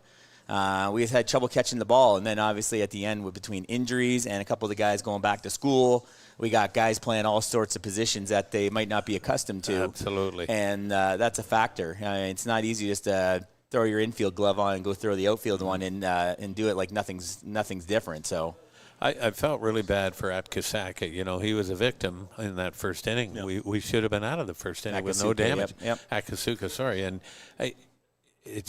that's critical. But I got to hand it to this club, and it's a tribute to Harry Muir, the manager, general manager of pitching this club. Coach. Yeah, he does it all. Cleans the dugout afterwards. So many hats. They're not mailing it in. The Barnstormers are still playing. We're down 15-0 in the 7th inning. They're not mailing in at bats. They're not doing that stuff. So that, to me, that shows grit. And that's what I'd say to this club. I'd like to be there during those exit meetings because that's what I tell them. I'd say, guys, I watched it, and I have tremendous respect for that. You didn't mail anything in. And these guys, you've talked to probably almost every one of them, myself as well. Yeah. Just a great group of guys. You see them out in public. You see them over at Mike's place. They'll come up to you and shake your hand, and it's just guys you want to be a part of. You want part of this community. As a pop-up to center, second base there, so 2 outs now. All right. But it's just Ed and I were having dinner one time at Mike's place, and Sadler Goodwin comes out of nowhere and just says hi and says some nice words to us. And he didn't have to do that, but he came over, and it was just great to talk to him. Right on. Well, his parents came up from Memphis, Tennessee, and they appreciated how we've looked after their son. I mean, this city has adopted these ball players, and that's pretty darn cool. 2 years in, it's been incredible. Just the marriage between the team and Chatham-Kent. It's been incredible. And your career has been incredible. You've had your hand in a whole bunch of different sports over the years, and coaching and teaching and everything else. Come on, look at here. Nice try. Excellent attempt. I thought that was Sadler Goodwin. That's for your a minute. thing. 15-0. He doesn't need to try to do that. Yeah. How does this gig with the Barnstormers? Where does this rank in your career, where you've been, doing everything in every sport across Chatham-Kent? What has this meant to you? It really had, Dom gave me the opportunity, and I, first of all, the job that I have with the Barnstormers, doing the pre and post, and then doing, to me, that's perfect because I get a chance to sit and watch the game. You guys got to focus and talk about the game, but it's nice to sit and just watch the baseball game. And of course, I'm watching with a purpose because Dom gave me the responsibility of picking the player of the game, so that's always been fun. In fact, Jeff Hoffman was the player of the game in year one. I thought that was pretty good. But, I got to tell you, one of my all-time favorite moments, and it happened this year with this Barnstormer Club, is when we brought O'Connor Yokoyama out as our translator, right, for the Japanese kids. Well, he was the player of the game. Well, Yu Shinoda starts waving his hand. Translator, come on in. So he became the translator. So I spoke to him in English. He rattled off Japanese. I lost my mind too, and we were laughing. The crowd was going crazy. And he did such a great job with it. And that's more to your point. These kids are just wonderful kids, and they are to all of us. They're kids, and they're playing a game that's just a beautiful game and having a bunch of fun doing it. I've been asking some of the guests tonight. Unfortunately, you had other duties on Saturday night. I did. I was calling Guelph Griffin football. Yeah, that's another thing you do. Where'd you hear about? Where were you when? Did you see the extra inning? Tell me the story. I haven't talked to you about this, so this is gonna be new. I was. So I had my phone hooked into the vehicle, and it was on YouTube, so I could hear the ball game. Sorry, that was me yelling in the background after that. Yes, I couldn't contain absolutely. myself anymore. No, I know. And so I was, where was I? I think just coming through Thamesville, coming back because I dropped Sean Moynihan, who's the wizard from Wallsburg in London. He helps do the games with me up there. And yeah, here I am listening to the game, and I almost drove off the road too. I'm going, are you kidding? We got 3 runs off Fernando Rodney after giving 2 up in the top. I heard from Cole that he wasn't here as well. He had some other commitments, but his great staff did a great job for that game. But the crowd could be heard all the way from Indian Creek Road. How far? That's not close. No, it's not. 1,000 people just blowing the roof off the place. I think I blew a speaker screaming out Barnstormers win, it sounds like. So I kind of blew a fuse in the stadium, so the crowd just blew the roof off that place, and it was a moment. If you haven't gone back and watched it again, I went back the next day with my father, and we turned on the 11th inning. He doesn't watch it, and I just watched it with my dad, and it was just a great game. Good for you with your pop. That's kind of cool. No, you know what? You look around. How lucky are we, Mike? Play-by-play stats guy. We're coming here. We got Steph, who does a tremendous job. Cool. Don brings his club to Chatham. We got Harry Muir. We got Ed Myers, my grade 11. I got some more Ed Myers stories. And we picked up the pride of, over there at Cole Dupuis, who's just done an incredible job with this broadcast. I mean, I've talked about not just the regular season games, but with the idea of this Barncast. I had the idea, but it's pretty useless me doing this idea in my head. You know what I mean? I needed someone with the talent of Cole Dupuis and Dupuis Media Productions. I would throw things at Cole, and can you do it? I can do it. So he just, he hasn't turned me down once. So, you know what I mean? He's just anything I throw at him, graphics-wise, idea-wise. If it wasn't for him and Enyo Pest Advisors being a great sponsor, we wouldn't be here tonight. Yeah, and there you go. All the sponsors that come forward. And why wouldn't you? You can leave your footprint, and you're going to get noticed. And all you have to do is go take a look at our chat. We're down 15-0, and there's 1,000 people still tuning in, hanging in there. Are you kidding me? And our hats are off to you for hanging with us. Thank you so much for it. Well, 2,600 anything views. for Mike Renier. Come on, you're the best, man. You do a great job. The Chatham Maroons. He does the stadium announcing for the Maroons and that's coming soon now too. So no rest for the wicked, right? You got to get right back into it. Yeah, one sport to the next. I know I'm starting with the college sports with St. Clair now, shooting cameras coming up for St. Clair, and we were showing it a little bit earlier. I was talking with Stephanie. The OCAA baseball championships are going to be held at Lacoste Park this year. So we're going to have to go and either cheer or jeer that pitching coach from Fanshawe this year, depending on who you're a fan of. So you'll see some good players. I know there's some players up in the Sarnia for Lambton College that I think Harry might have his eyes on. They've been in the IBL before, so it's a good spot to get some of these guys, get them while they're young and get them in this league. Here's another highlight for me. During the game, my wife and I have seats, row 2, right in behind, and we assist the umpire once in a while with calls. Nice, good. I'm sure they appreciate that. Not like Jeff Hoffman. Anyhow, I'm teasing Jeff. You're the greatest. But anyhow, our ticket was drawn during the home run inning, and Yu Shinoda hit a dinger, I got a $100 gift got some card. merch? Amazing. Yeah, merch Nice. So Yeah. the kids and grandkids are getting Barnstormer stuff for Christmas from Papa. Check out that IBL book if you haven't already. I don't know if it's still in the merch shop or not, but it's it's a nice little $10 edition. It's still there. We're getting It is, okay. Dom always be selling, right? Yeah. So it's a great book. You get to see some of the great players in the IBL history and get to know some of the players of the past. Okay, your best Ed Myers story. Because he's got a ball in his hand right now, and he's about ready to chuck it at my head, maybe. I don't know. He's feeling antsy. This is a great story, and I love to. Oh, hold it now. Come on. Didn't quite get it? No. Oh, darn.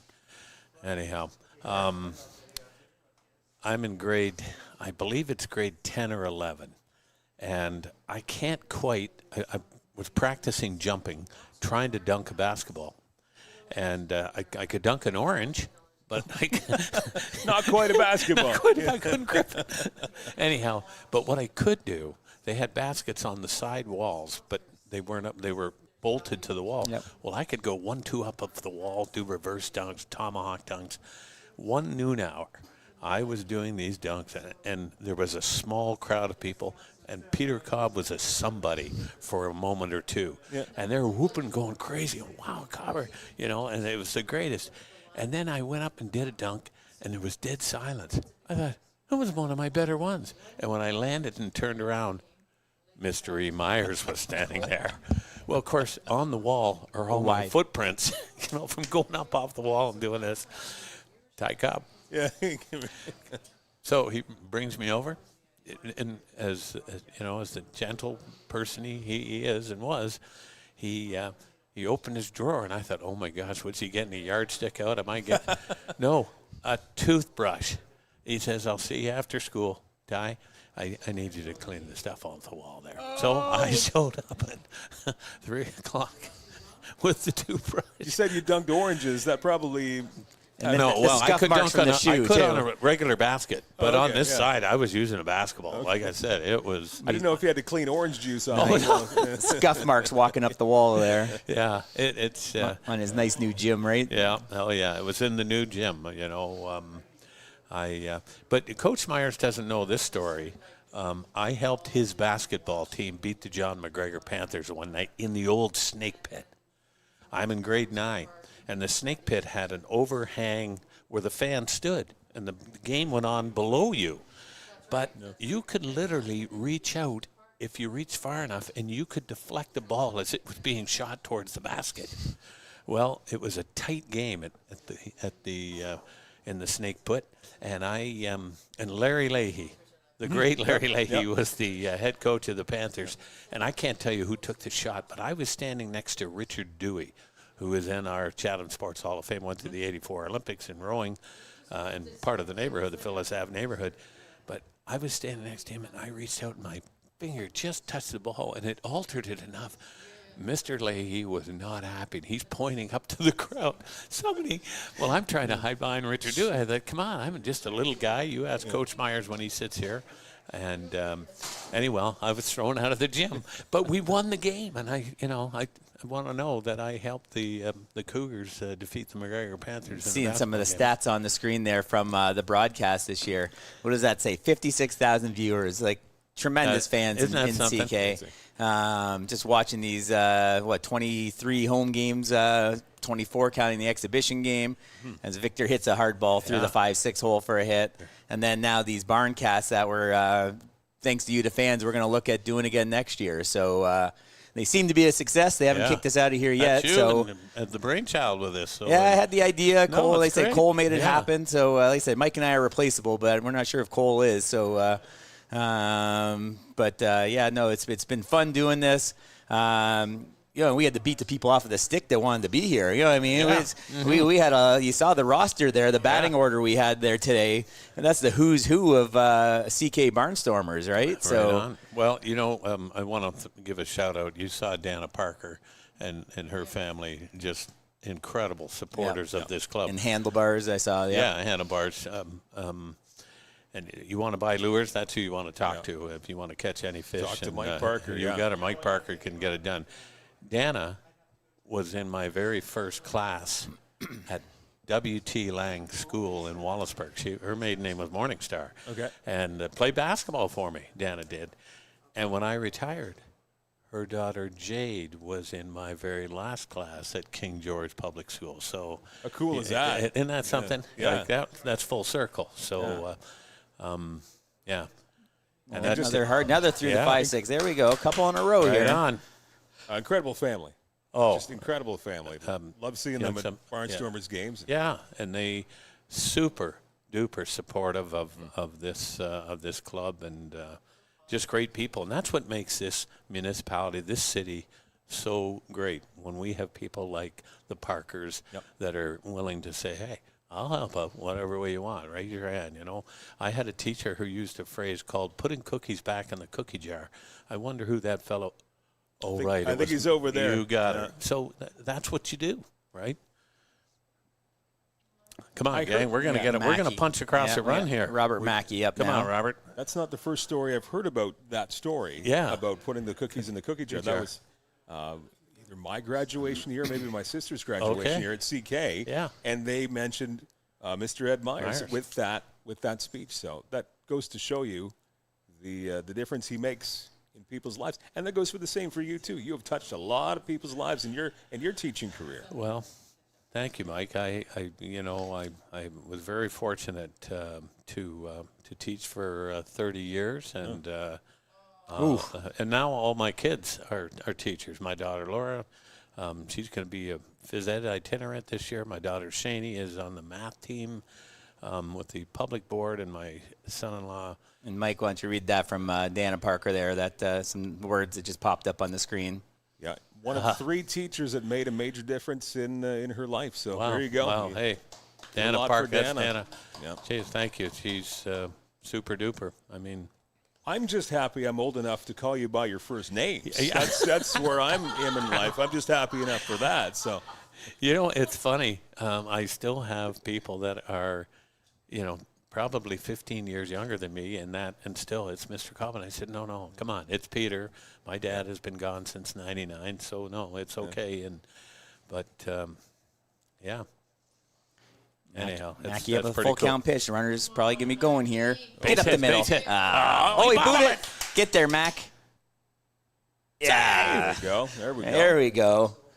Come on, let me see that change. No run came in yet. Not yet. You look bases loaded. We got Trent coming up now, so unless we give someone on the bench a chance here, but I would imagine let Trent hit. He didn't play a whole lot down the stretch.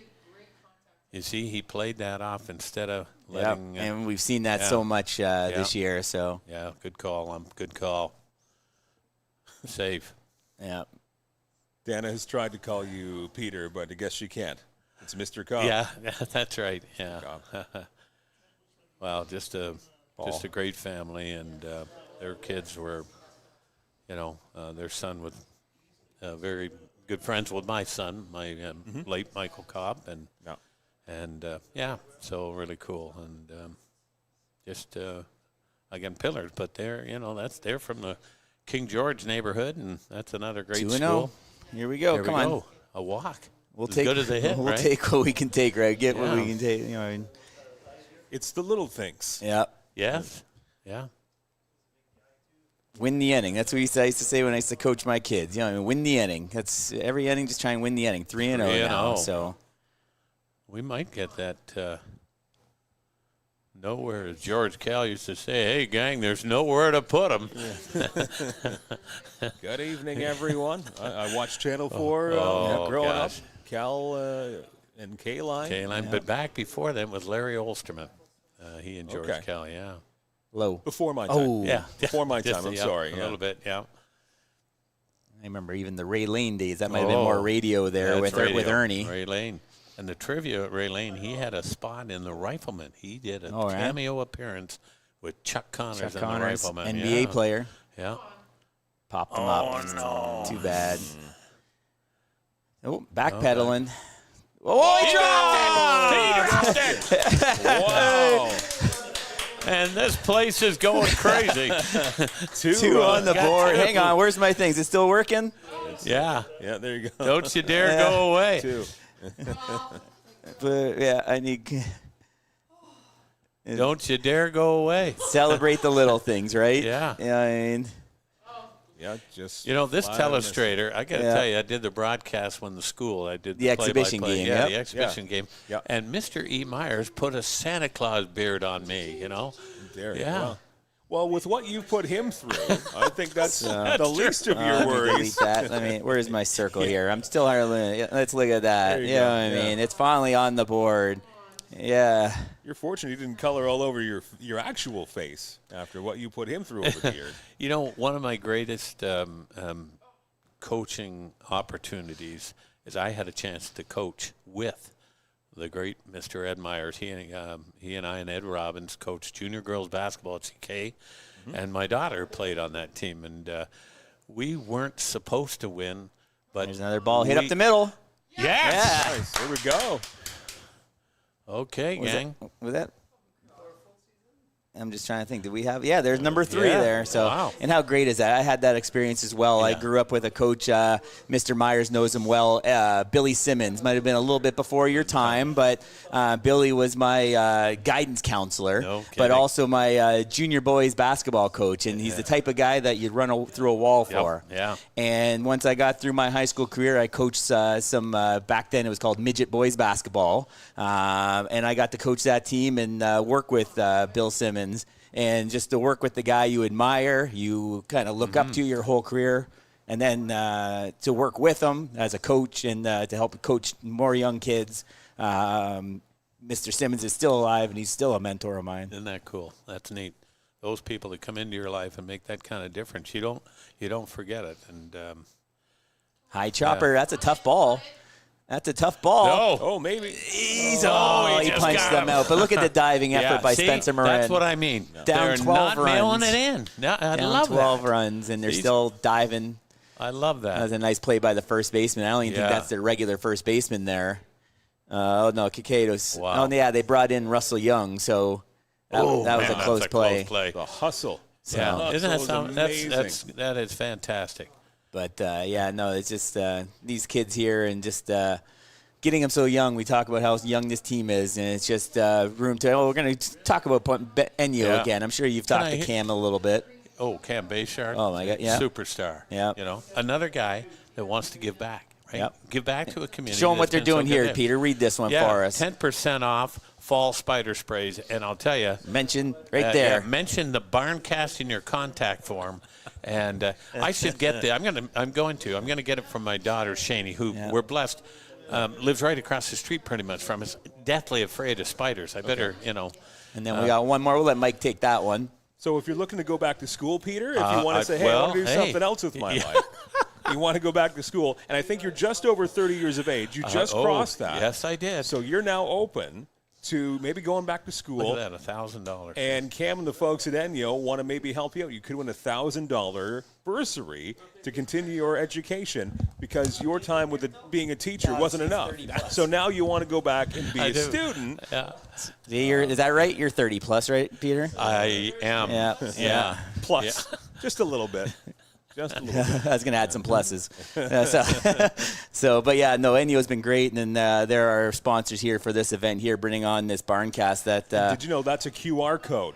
I don't know. Oh, the old is guys that where here. you put the camera? Yeah. And it'll pop up in your screen. Yeah. 3 old guys on the camera here. Yes. Here we are. That's a QR code. So we got Kat Marin coming in now. Kat's been great for this team as well. Really intense goaltender, but had a great season. If you take out the one bad day that we keep talking about, everyone wants to forget about that day. Yeah. So we're not even going to talk about that. No, but we're not gonna. The rest of the season, he's been spectacular. Somebody turned 80 years old on that day. Yeah, I'll tell you. that's the only good thing that Yeah, happened that day. So we should give Ed Myers grab the mic there. microphone, 'cause You can jump in here, and then after this half inning, we'll bring you on camera here, Ed. Well, you can jump in on any comments for. So we got to give you. I got a question, actually. Sorry to interrupt go there. ahead. Mr. Myers, we hear all these stories every single game from Peter Cobbs, from Ty about you. Other than we've heard the basketball one, I've heard that one a few times now. Give us some dirt on good old Peter Cobb, either young or old Peter Cobb. Well, not old, young or middle-aged Peter Cobb. Which is the older? Is that presently? Yeah, we got you. Yeah. We got you. Yeah, Okay. you're live. Yeah, Peter was an interesting student and sort of put on a growth spurt later on. I did, yeah. In grade 9. I'm not sure how tall Peter was, but let's say not very tall. Not very tall. And he was very interested in athletics and always around the gym. I was talking about his jumping ability, vertical jump for better or for worse, with the assistance of the wall. But he got into broadcasting, and a little guy with a big voice. And he started his broadcasting career at grade 9. Mm-hmm.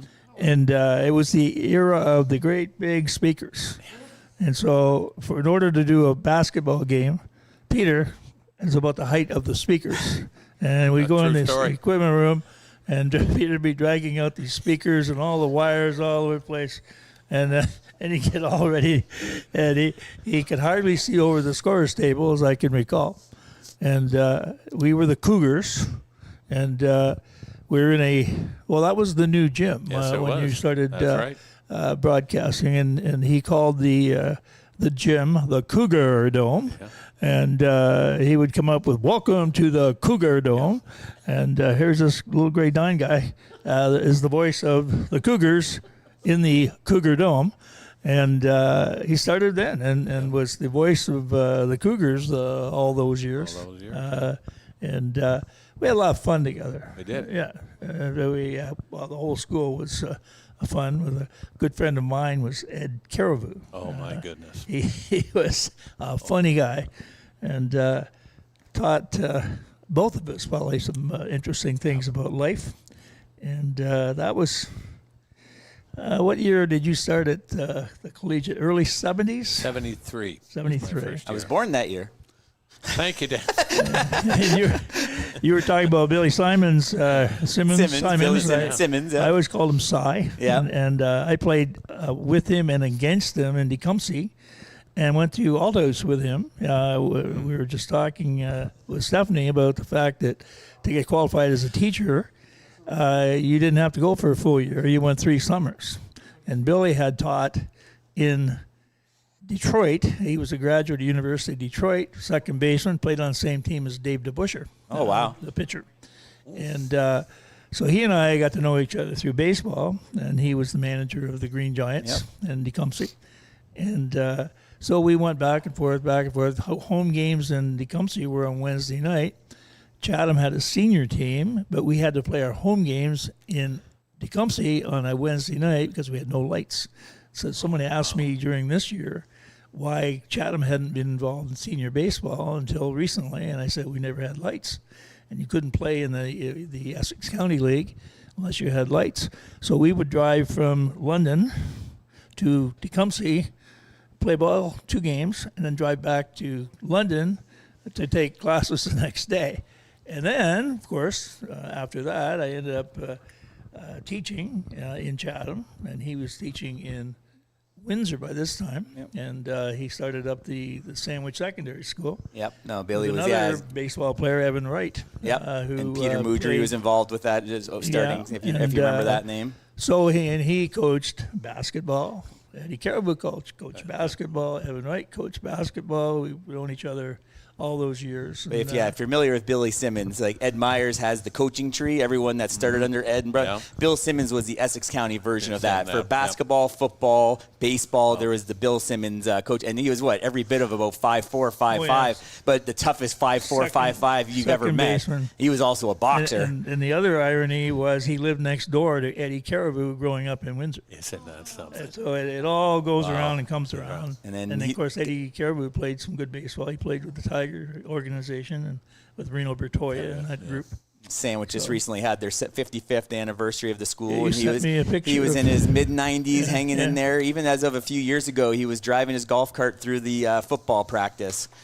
Still coaching in his early 90s, driving around with his cane. And I've talked to a friend that he was still the same Billy Simmons that I remember from the 80s. In the good old days, you coached everything, right? Oh, yeah. You coached football, basketball, baseball, and just going around and around. Yep. And he attended, I think, every University of Windsor basketball Another game. strikeout there for the Barnstormers pitchers. At all times. So he's a legend from this area for sure. Yep. Yeah, no, Billy was definitely a role model of mine. So I'm just going to take a look at the Barnstormers pitching. I thought we've had a number of strikeouts here today. 8 strikeouts so far from our pitching staff. So, and when we get a strikeout here, what is usually said? So yeah, we'll do it. Maybe this could be the last one. So yeah, that strikeout brought to you by Enyo Pest Advisors.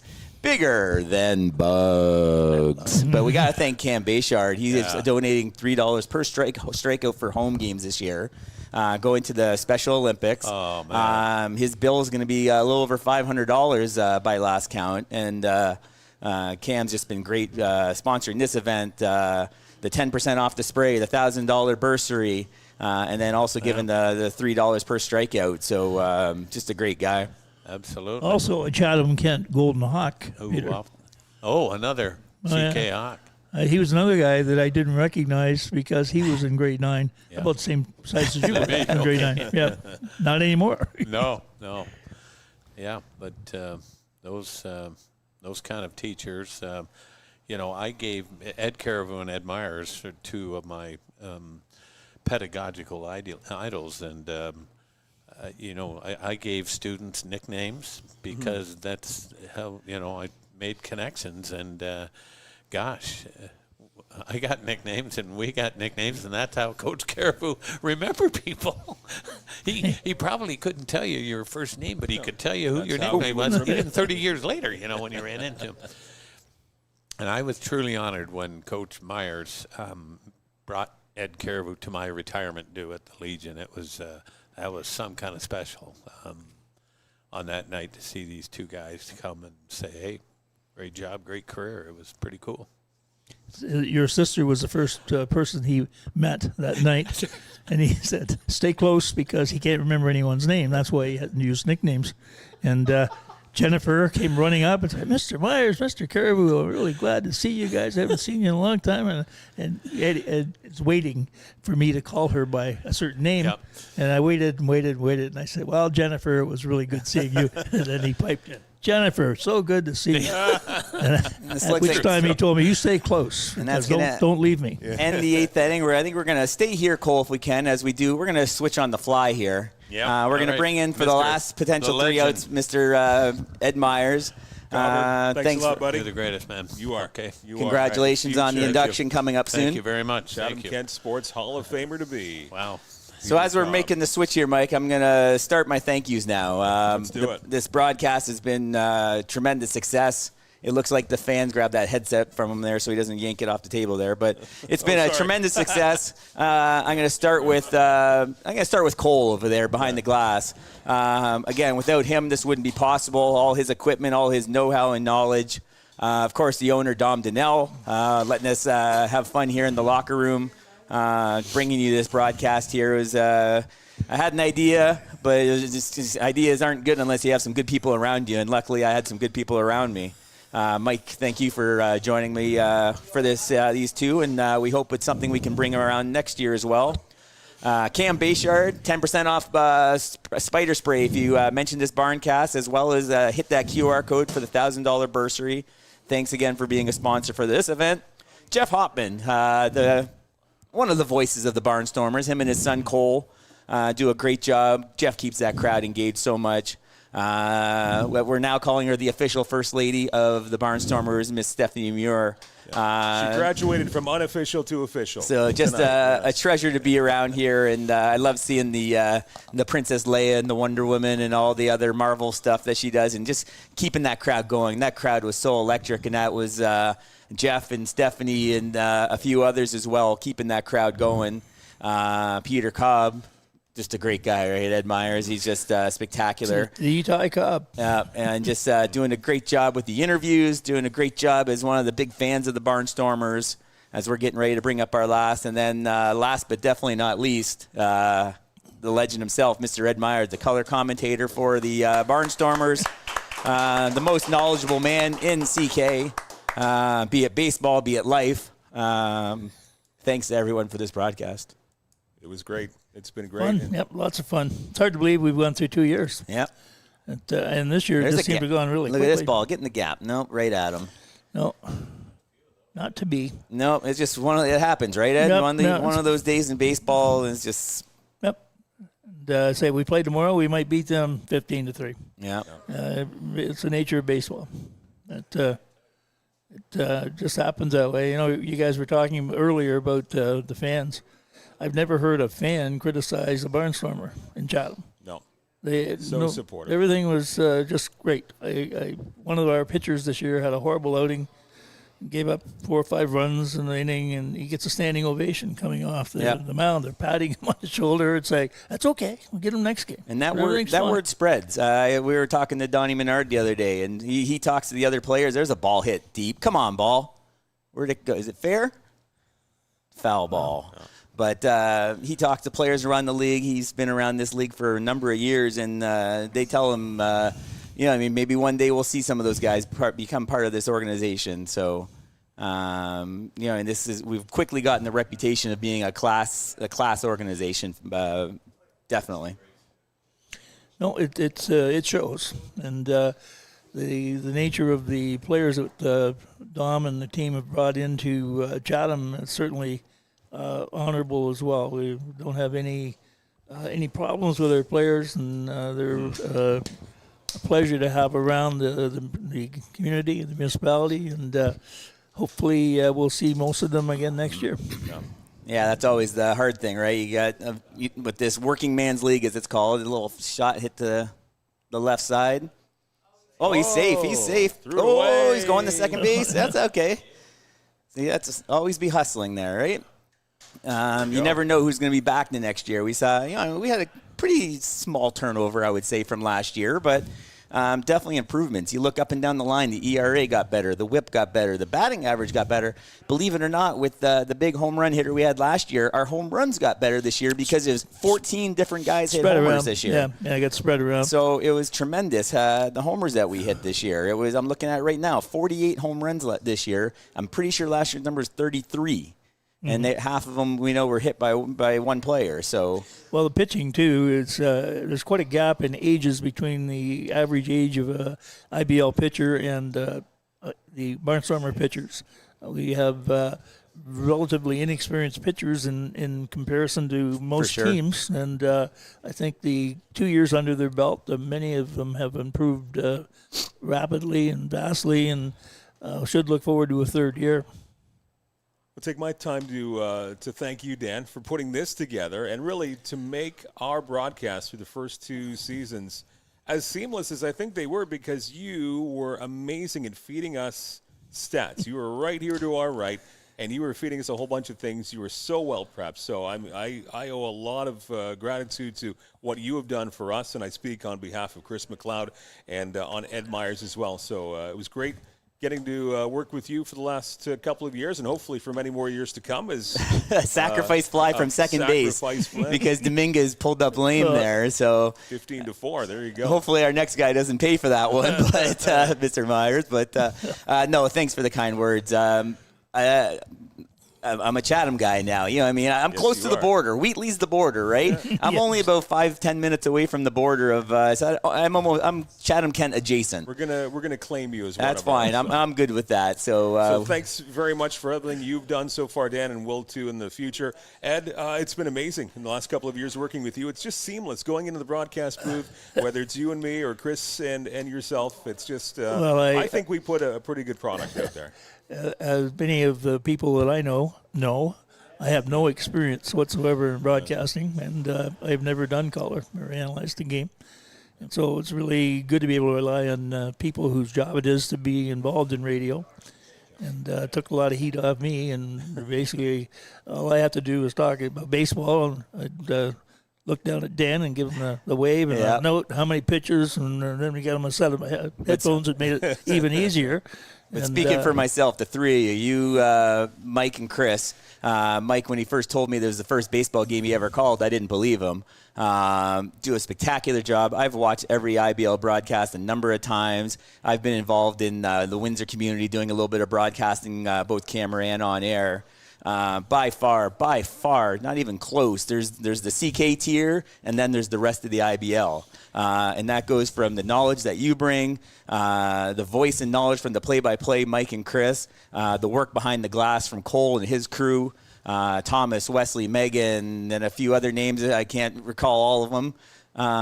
Cole will give me the last couple names. Tom Wabenga, and I'm not sure who's here on the weekend, but them as well. Everybody. So it was somebody's father, too. Thomas's father, I think, was there on the weekend, too. Robert Law. Okay. I've seen him on the chat as well. So, excellent knowledge, especially from our color man. You can't find a more knowledgeable baseball person anywhere in this area. Well, yeah, my computer skills. So every Sunday morning or Saturday morning, I'd be chatting with Dan.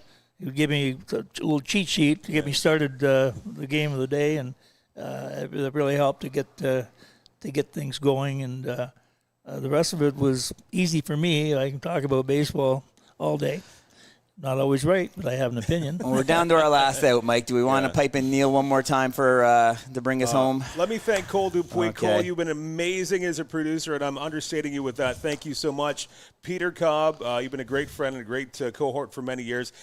Stephanie, you've been amazing. Stephanie Muir, and again, please give our best to Harry. You've been very nice. He's been very nice. You've both been very nice to the broadcast crew for a couple of years, and it doesn't happen without the owner, Dom Donnell, as that is the final out right there to second base. And congrats to the Hamilton I think I got Cardinals. something up there for my Cole there. Yeah. Thanks to Dom Donnell for bringing us here as the broadcast crew of the Chatham-Kent I forgot Barnstormers. Cadot as well, Danny Cadot. Danny coming Cadot, on, yes. Yeah, he's a great fellow as well. So congratulations to the Hamilton Cardinals. They're a good team. Owen Boone's a tremendous player. Duncan, Dominguez, Cacados, go up and down the line. Jomar Hernandez, what a find that was for them late in the season.